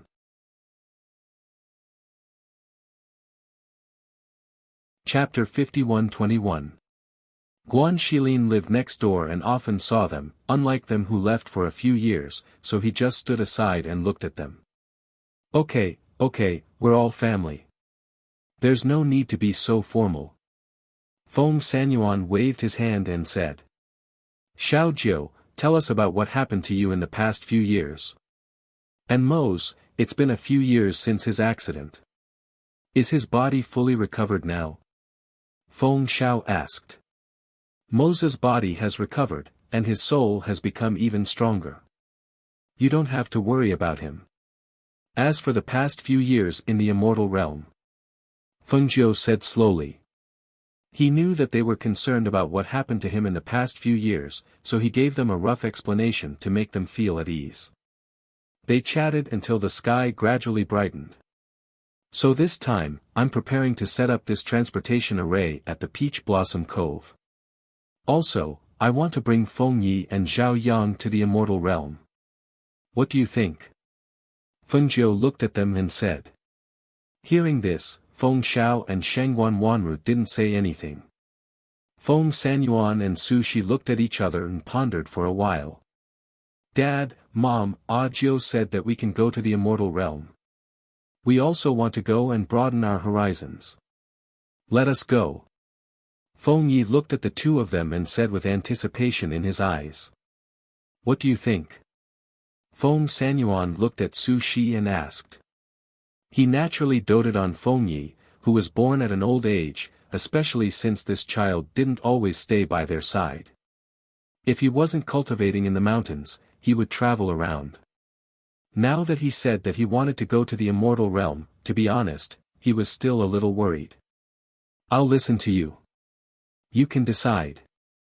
She said with a gentle smile on her face. She trusted him wholeheartedly. Then go. As Feng Sanyuan spoke, he glanced at Feng Yi and Zhao Yang, then said to Fengjiu, "It's good to let them go up and broaden their horizons. However, you can't let them use your reputation to run amok outside." Fengjiu smiled, glanced at Feng Yi's Zhao Yang, and said, "Grandpa, don't worry. I know. I'm going to send them to the sect for a few years." "That's great." Feng Yi smiled and said, "But do we still need to go to the sect? Actually, it's fine for us to travel and cultivate by ourselves. Listen to Feng Girl's arrangements. Otherwise, I won't let you go." Feng Sanyuan glared at him and said. Feng Yi moved his mouth, looked at his father, and then looked at Fengjiu. He sighed and said faintly, "I really don't have any dignity as a little uncle. How can a little uncle listen to his little niece?" Fengjiu laughed and patted his shoulder, saying, "When you can beat me one day, it'll be my turn to listen to you." It would have been better if she didn't say this. Once she said this, Feng Ye's shoulders slumped, and he said weakly, "Then I have no hope." Ha ha ha ha ha. In the hall, everyone laughed. Laughter came from the hall, and the guards outside heard it. They couldn't help but be curious about what was going on inside. "I've asked someone to prepare breakfast. Eat something and go rest first," Shangguan Wanru said and looked at them. "Okay."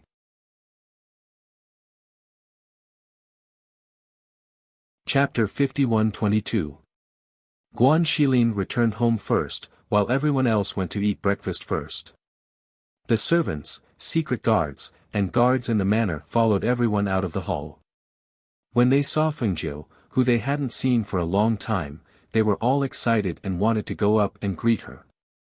Although the Feng family didn't spread the news, the other families in the city also faintly heard the news. However, even if they were curious and wanted to visit, they didn't dare to suddenly disturb them. After breakfast, Fengjiu accompanied her grandfather for a walk in the manor, while Moze went to rest first.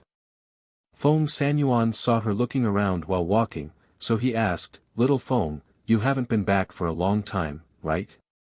Do you feel unfamiliar?" Fengjiu smiled and said, "How could that be? I've lived here for so long. Even if I haven't been back for a few years, I'm not unfamiliar with this home." She smiled and held his hand, "I'm just looking for green hair. I haven't seen it since last night." He, you're talking about that green hair chicken. After you left it here, it's been raised by your mother. It eats good food every day. Did you notice that it's strong and fat?" Feng Sanyuan smiled and looked around. Usually, when you're not home, the house is very quiet. However, this green hair chicken would jump out and bark from time to time. Although it's a bit noisy, it's also livelier. As the two talked, they didn't notice that green hair chicken poked its head out from the flowers not far behind them and looked at Fengjiu. It didn't know if it was shy or something, but it actually shrank back and hid. With Fengjiu's strength and cultivation, she could sense green hair chicken following behind them. However, it didn't come out, so she didn't call it out. Instead, she accompanied her grandfather for a walk and smiled, "I originally wanted to take Green Hair and Little Black with me this time and go to the immortal realm to be companions with other contracted beasts. However, since I can't find it, it's fine. I heard from brother that Little Black is guarding the Peach Blossom Cove. Master! Bring me along, bring me along. I want to go too, I want to go too." Hearing Fengjiu's words, Green Hair immediately rushed out from behind the flowers. "Not dodging anymore?" Fengjiu raised his eyebrows and looked at the sturdy and fat green fur in front of him. If me, were to see it, she would probably think that it would be best to use it to make soup. Master! Green Feather wiggled its butt and squeaked. Fengjiu couldn't help but laugh when he saw this. He squatted down and touched green feathers, glossy green feathers. Little Feng, from what you've said, Moza's body still has the mark of the ancient black lotus. With this black lotus on him, will something bad happen? Can he control this black lotus? Feng Sanyuan remembered what she said and was a little worried about Xianyuan Mo's. Hearing his words, Feng Zhou stood up and said, if it's a blessing, it's not a curse. If it's a curse, it can't be avoided. Now that the black lotus is with him, it doesn't matter what happens. The only thing we can do is to face it. AI. Feng Sanyuan sighed. Looking at her, he patted her hand and said, outsiders only know that you guys have boundless glory, but they don't know that your journey is extremely difficult. It's really been hard on you. Feng Zhou smiled and said, Grandfather, you don't have to worry about us. We'll be fine. No matter what kind of difficulties we encounter in the future, we'll overcome them one by one.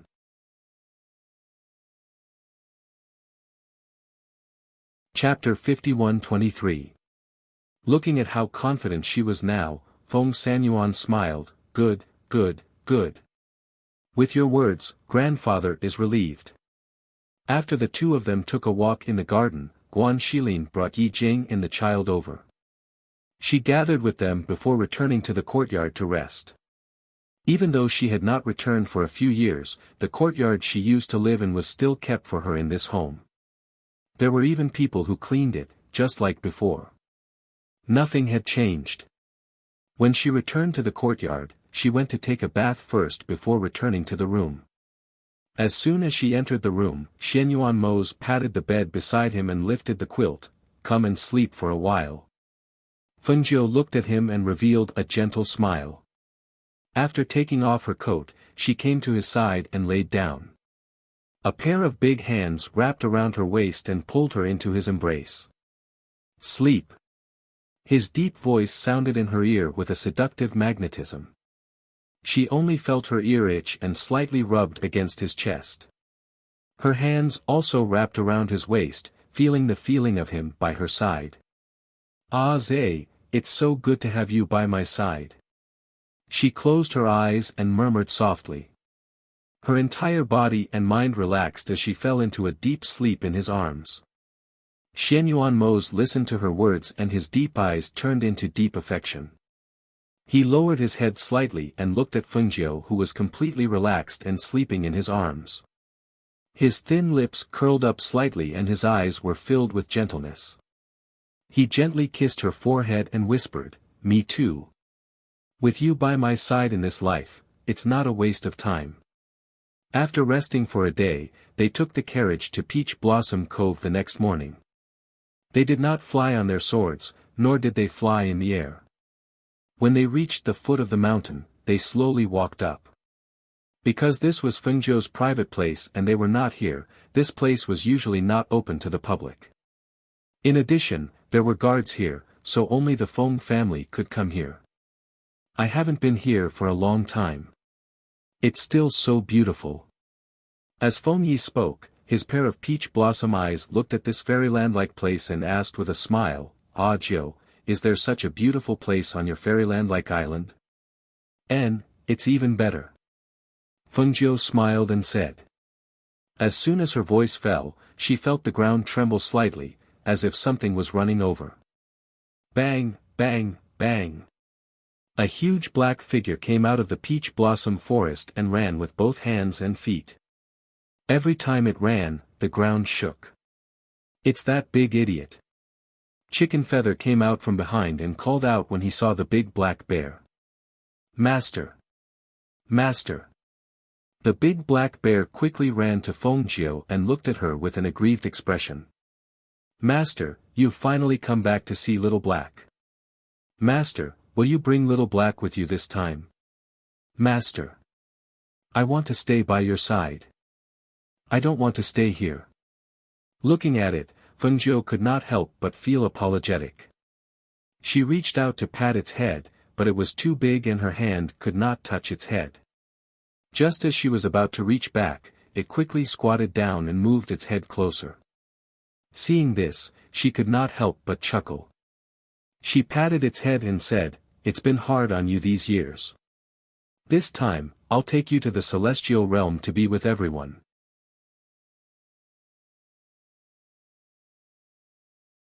Chapter 51-24. Xianyuan Mose glanced at the big black bear and said to Fengjiu, "Let's go. Let's see which place is suitable." Knowing that he was talking about setting up a formation, Fengjiu nodded and went up with him. He said, "We'll set up another formation around here. That way, people won't enter by mistake."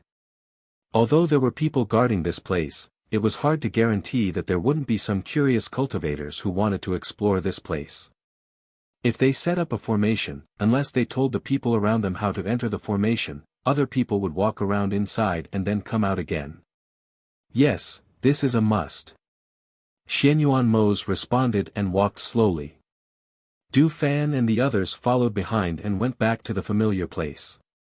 In the end, Fengjiu set up the transportation formation in the peach blossom garden because there was a large peach blossom garden here.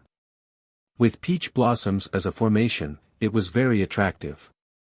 After choosing a place, Fengjiu set up a transportation formation in the peach blossom garden.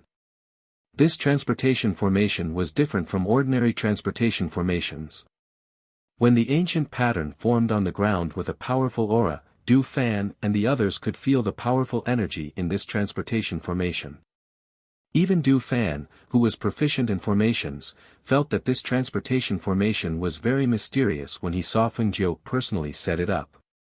The ancient pattern and the energy in the formation seemed to contain a mysterious and powerful force and mystery, making people unable to understand it even if they wanted to.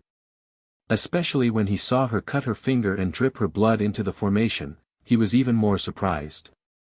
He had never seen such a mysterious and ancient formation before. But thinking about it, it made sense. If anyone could comprehend the profundities within it, they probably wouldn't have been isolated from the world for millions of years. After setting up the formation and setting up another formation around it, time slowly passed. They walked around the Peach Blossom Cove and admired the peach blossoms. That night, they stayed here. It wasn't until the next morning that they put Green Hair and Little Black into the space and brought them back to the Feng family. The days spent together always passed quickly. Even if Fengjiu wanted to spend more time with them, time passed unknowingly. She knew that the things here were almost done. She should go back to the immortal realm because she was needed there more than here. She had settled everything here, but there were still many things waiting for her to do in the immortal realm. Moreover, Mose was suppressing his strength now and was about to fly. She had to go back and prepare in advance to prevent someone from causing trouble for him. Therefore, this morning, she woke up early and wanted to see Feng Yi and Zhao Yang's morning exercises. When her parents woke up, she wanted to tell them about her departure. Unexpectedly, when she went to the martial arts field, she saw that her father had also woken up early. Just as she was about to call him, she saw him walk into the small path towards the back of the mountain. She was surprised and paused for a moment before following him. Actually, she was a little curious. What was her father doing at the back of the mountain so early in the morning? Feng Xiao woke up early. Most of the masters in the manor hadn't woken up yet. The servants didn't ask where he went. Moreover, this was the road to the back of the mountain. Du Fan and the others wouldn't come here and naturally wouldn't bump into each other. Therefore, when he went to the back of the mountain, he didn't think that there would be people following behind him.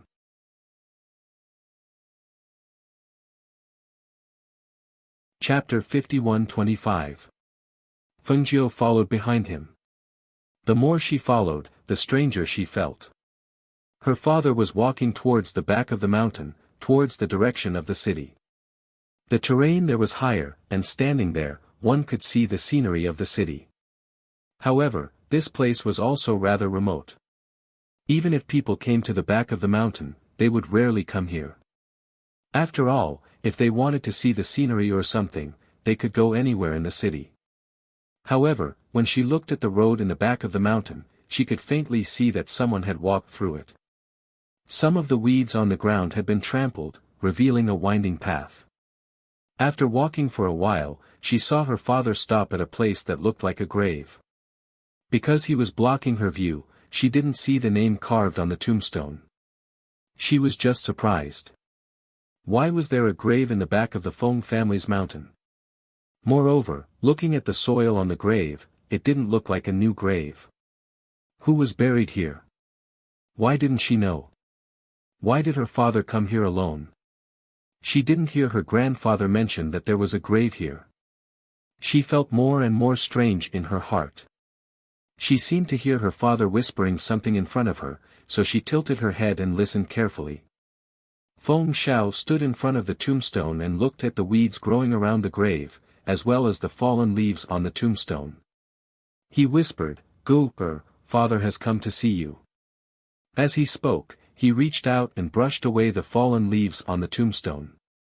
Then, he squatted down and took out 3 incense sticks from his space. He inserted them into the sticks and poured wine into the 3 wine cups. When Fengjiu, who was hiding behind and eavesdropping, heard this, her heart trembled. Her eyes narrowed and she looked at the grave with a shocked expression. At this moment, because her father was squatting down to pour wine, she just happened to see the name carved on the tombstone. The grave of his beloved daughter, Feng Qingge. Her heart trembled. For a moment, she stood there in a daze. Her eyes were filled with shock, astonishment, disbelief, and complicated emotions, her father knew. So her father had known all along. Gu-er, it's been some time since Xiaojiu returned. Now that she's an expert who's ascended to the immortal realm, I don't think she'll be staying at home for long. This time, she's come back and told us a lot about her life outside. Feng Xiao said in a low voice. After pouring the wine, he sat down in front of the stone tablet. He stroked the name on the stone tablet with one hand and said, "It hasn't been easy for her all these years. All the things that she has experienced, no matter which one it is, are major events that shake the world, and those things are probably something that only she can do. Gu-er, although you're no longer here, seeing Xiaojiu is like seeing you. I've already lost a daughter, so I just want her to be well. Everyone in the family is doing well. You don't have to worry about your little uncle, Feng Yi." Xiaojiu said that she wanted to take him to the immortal realm to cultivate and broaden his horizons. Your mother. Fengjiu stood there without moving. She listened to her father talk about her in front of the tombstone. He talked about family matters as if he was just chatting about daily life. However, when she heard it, her heart was filled with endless bitterness. Since she was reborn into Feng Qingge's body, since she became a member of the Feng family, how many years has it been? She couldn't remember.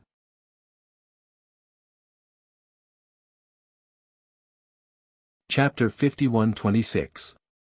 However, she had never said it because she was worried that they would not be able to take it. She did not know how to open her mouth. Perhaps she was more worried that they would treat her as a stranger after finding out the truth. And at this moment, when she saw this scene in the back of the mountain, she knew that she owed them an explanation. She took a deep breath and suppressed the rising and falling emotions in her heart. She looked at Feng Xiao, who was still talking, and called out, "Father." Feng Xiao could not help but be startled by the sudden call of "Father." He quickly turned around and saw the red figure walk out from behind the tree. His pupils constricted. "Xiaojiu. Why are you here?" He stood up and instinctively used his body to block the name on the stone tablet. Perhaps, in his heart, he didn't want to uncover the truth. Fengjiu walked forward step by step. Her gaze fell on the stone tablet as she asked softly, "When did father find out?" "Xiaojiu." Feng Xiao looked at her, not knowing what to say. Fengjiu walked forward and came before the grave. She looked at the name on the stone tablet and said, "Father, don't you want to know what happened?" Her gaze moved away from the stone tablet and fell on Feng Xiao's face. She said, "In the end, I owe father an explanation." Feng Xiao looked at her and then looked at the stone tablet before finally saying, "Many years ago, I knew that you were not Gu-er. You were Xiaojiu. Back then, That person told me that you possessed Gu Er's body. He paused, looked at the stone tablet, and said, however, after going through so many things, I know that you truly treat us as family, and you truly protect us. You also treat yourself as a member of the Feng family, and you have never done anything to let down the Feng family or us. So, I believe that no matter what reason it was that made you my daughter, I also believe that you did not forcefully take over Gu Er's body. Hearing this, Feng Zhou smiled. Actually, for so many years, I wanted to tell you about this, but I didn't dare to. She looked at Feng Xiao and said, back then, Qingge was harmed by Su Ruoyan. Her face was disfigured, and she was even fed a deadly poison to erase her cultivation. She was sold to a brothel, wanting to torture her to death. Qingge resisted with all her might, but in the end, she still died. When I woke up, my soul had already fused with this body. I killed the person who harmed Song. When I sat in front of the mirror and looked at my ruined face, there was a remnant soul crying in my mind. Seeing his tightly clenched fists in his sleeves and his heaving chest, she sighed in her heart and said, that remnant soul was Qingge. She told me that she was harmed by Su Ruoyan and wanted me to avenge her. She also said that she was worried about you and hoped that I would take good care of you on her behalf. I agreed, so her remnant soul fused with my memories. Thus, my memories contained her memories. From that moment on, I became her. Feng Xiao let out a deep breath. Hearing her speak in detail, he only felt his heart clench in pain. His daughter. She had died so helplessly. As a father, he had failed in his duty. If he had protected her, perhaps that would not have happened.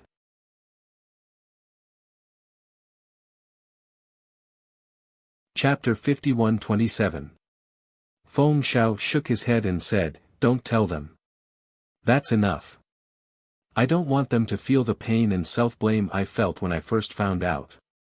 He looked at Feng Zhou and patted her shoulder, saying, Xiao Jiu, you're very good. Even though Gu Er is no longer here, you're still here. Your existence also proves Gu Er's existence. Even though you're two souls, you're still one person. He sighed softly and looked at the name on the stone tablet, saying, that's good.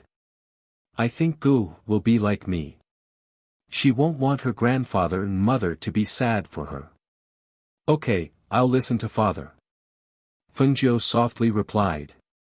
The father and daughter quietly stayed there for a while before leaving. She originally wanted to tell them about leaving, but because of this matter, she didn't say anything and returned to the courtyard. What's wrong? Xianyuan Mose asked when he saw her return. Her expression didn't seem right.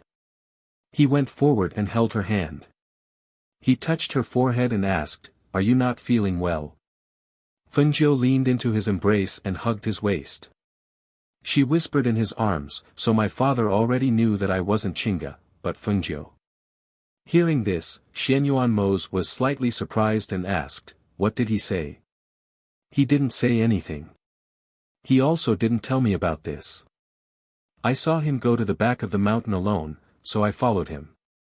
I found a grave in the back of the mountain. It was the grave he set up for Qingge. After asking, I found out that he already knew about this many years ago. She sighed softly and said, so I told him how I became his daughter. I originally wanted to tell grandfather and mother, but father said not to tell them. He didn't want them to be sad. Okay, that's enough. Xianyuan Mo said. He gently stroked her hair and said, you've done enough for Qingge. You've done right by her, her family, and the Feng clan. Perhaps it's the will of the heavens to let you become a member of the Feng clan. Feng Zhou didn't say anything. She just quietly hugged him and leaned into his embrace. She felt the warmth from his body and the sound of his heartbeat. After dinner, Feng Zhou told them about her preparations to leave. Although Feng Sanyuan and the others were reluctant to part with her, they also knew that she was now a great emperor, so she couldn't stay here for long. Thus, they only reminded her to be careful in everything she did, and to come back more often when she had time. The next morning, Feng Zhou, Xianyuan Mose, and the others sat in a carriage and went to the Peach Blossom Cove. When they arrived at the transmission array in the Peach Blossom Forest, Fengjiu let Fengyi, Du Fan, and the others go to the array to wait for her. Then she went to the side with Mose to talk. "I'll wait for you up there. The 3 children have been talking about you. After you ascend, we'll find some time to go and see them." Fengjiu held his hand and didn't want to let go. Xianyuan Mose looked at her. His deep black eyes were filled with tenderness and love. He reached out and pulled her into his embrace. He kissed her forehead and said in a low voice, "Okay, I'll go up to find you soon."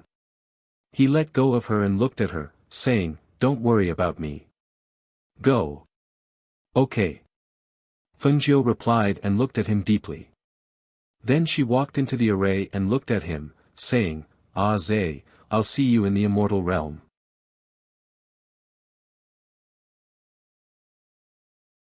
Chapter 51-28. Xianyuan Mose nodded and looked at Fengjiu without saying anything else. At this moment it was useless to say anything. Everything could wait until he ascended. Fengjiu retracted her gaze and activated the matrix. A beam of light rose from the matrix under her feet. In an instant, they were wrapped in it. They turned into a beam of light that shot up into the sky and disappeared.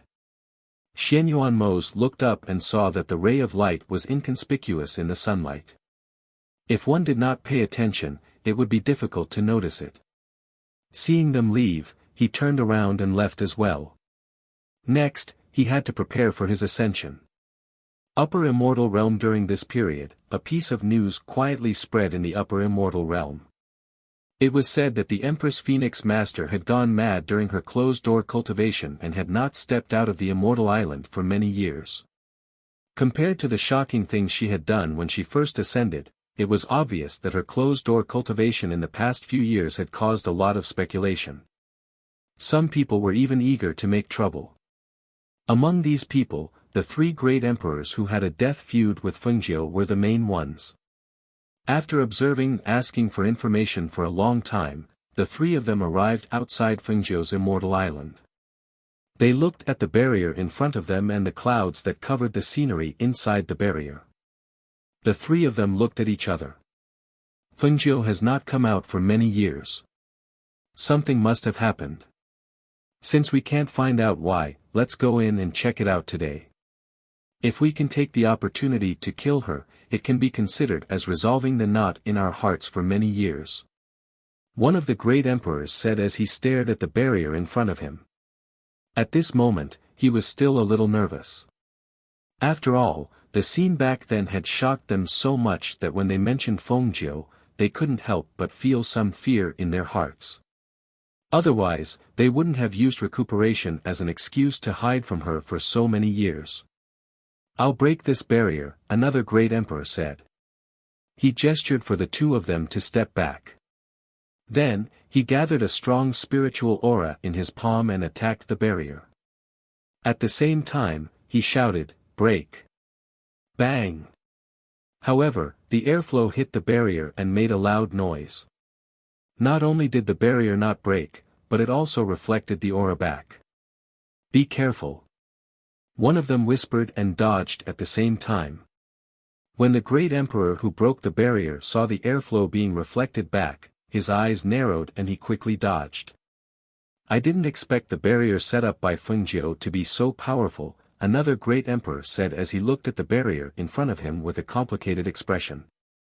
They knew that she was a genius that was only once in a million years.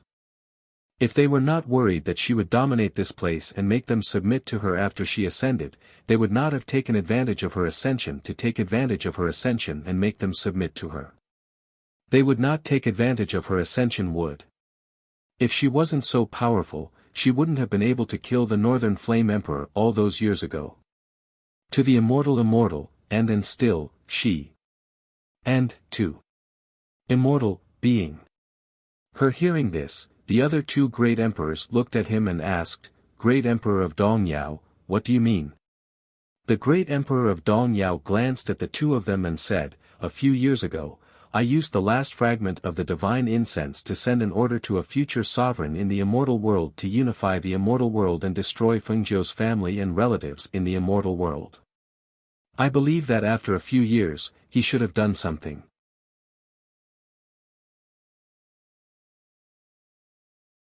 Chapter 51-29.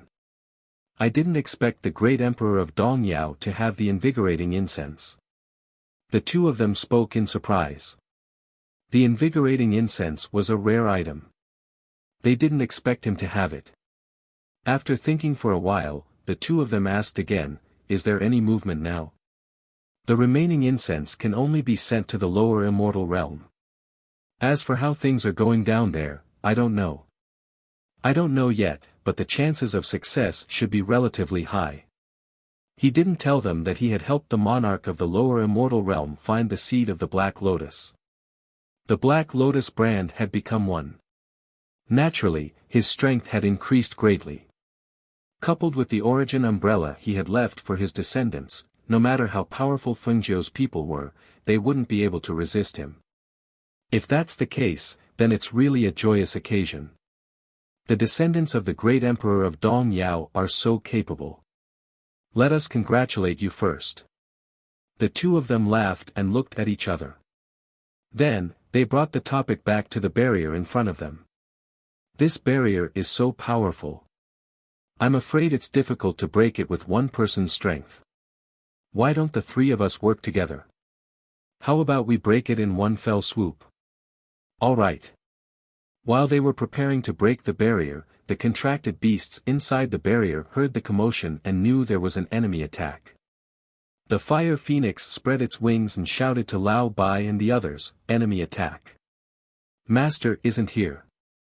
We have to guard the immortal island." Okay. The beasts below responded and flew toward the mountain gate of the immortal island. At the same time, Songmi, who was cooking, heard the loud noise outside. She immediately picked up the kitchen knife and ran out. Is it an enemy attack? How many people are there? Tai Song was forging in the back mountain. He was preparing to refine weapons. When he heard the noise, he stopped and immediately picked up a sword beside him and was about to go out. What happened? Why is there a loud noise? I think I heard Er's voice. Yunyang hurriedly came out of the house and asked. Tai Song's expression was serious. It should be an enemy attack. And those who dare to come here are probably strong enemies. Master isn't here. I have to go out and take a look. He strode out and then flew up on his sword. I'll go too. Yunyang quickly followed. Bang! Rumble! An even louder sound than before rang out. At the same time, there was a rumbling sound, and a powerful airflow surged out. In front of the gate of the immortal island, the three great emperors stood at the edge of the boundary. Looking at the opening they had opened, their eyes sparkled. Even though he didn't show it on his face, he was shocked in his heart.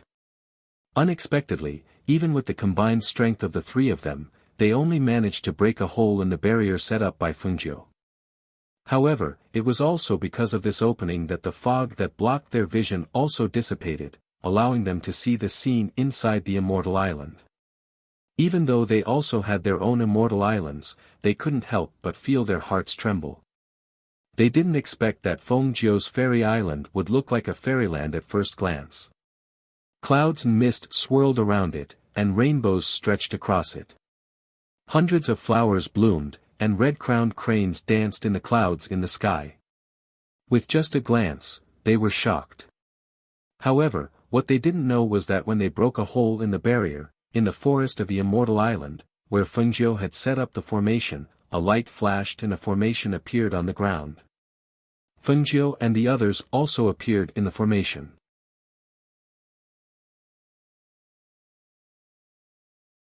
Chapter 51-30. As soon as she arrived here, she felt that someone had opened a hole in the boundary array, and the sound was still echoing in the sky. Did someone want to attack her house while she was away? The corners of her lips curled up slightly, and her beautiful face showed a wicked and charming sneer. Her indifferent voice carried a light smile as she said, "It seems that we came back at the right time. Did someone attack us while you were away?" Feng Yi asked excitedly. He rubbed his fists and looked like he was ready for a fight. Feng Jiu glanced at him and said with a faint smile, "Are you itching for a fight?" "Hee, I just want to try my skills."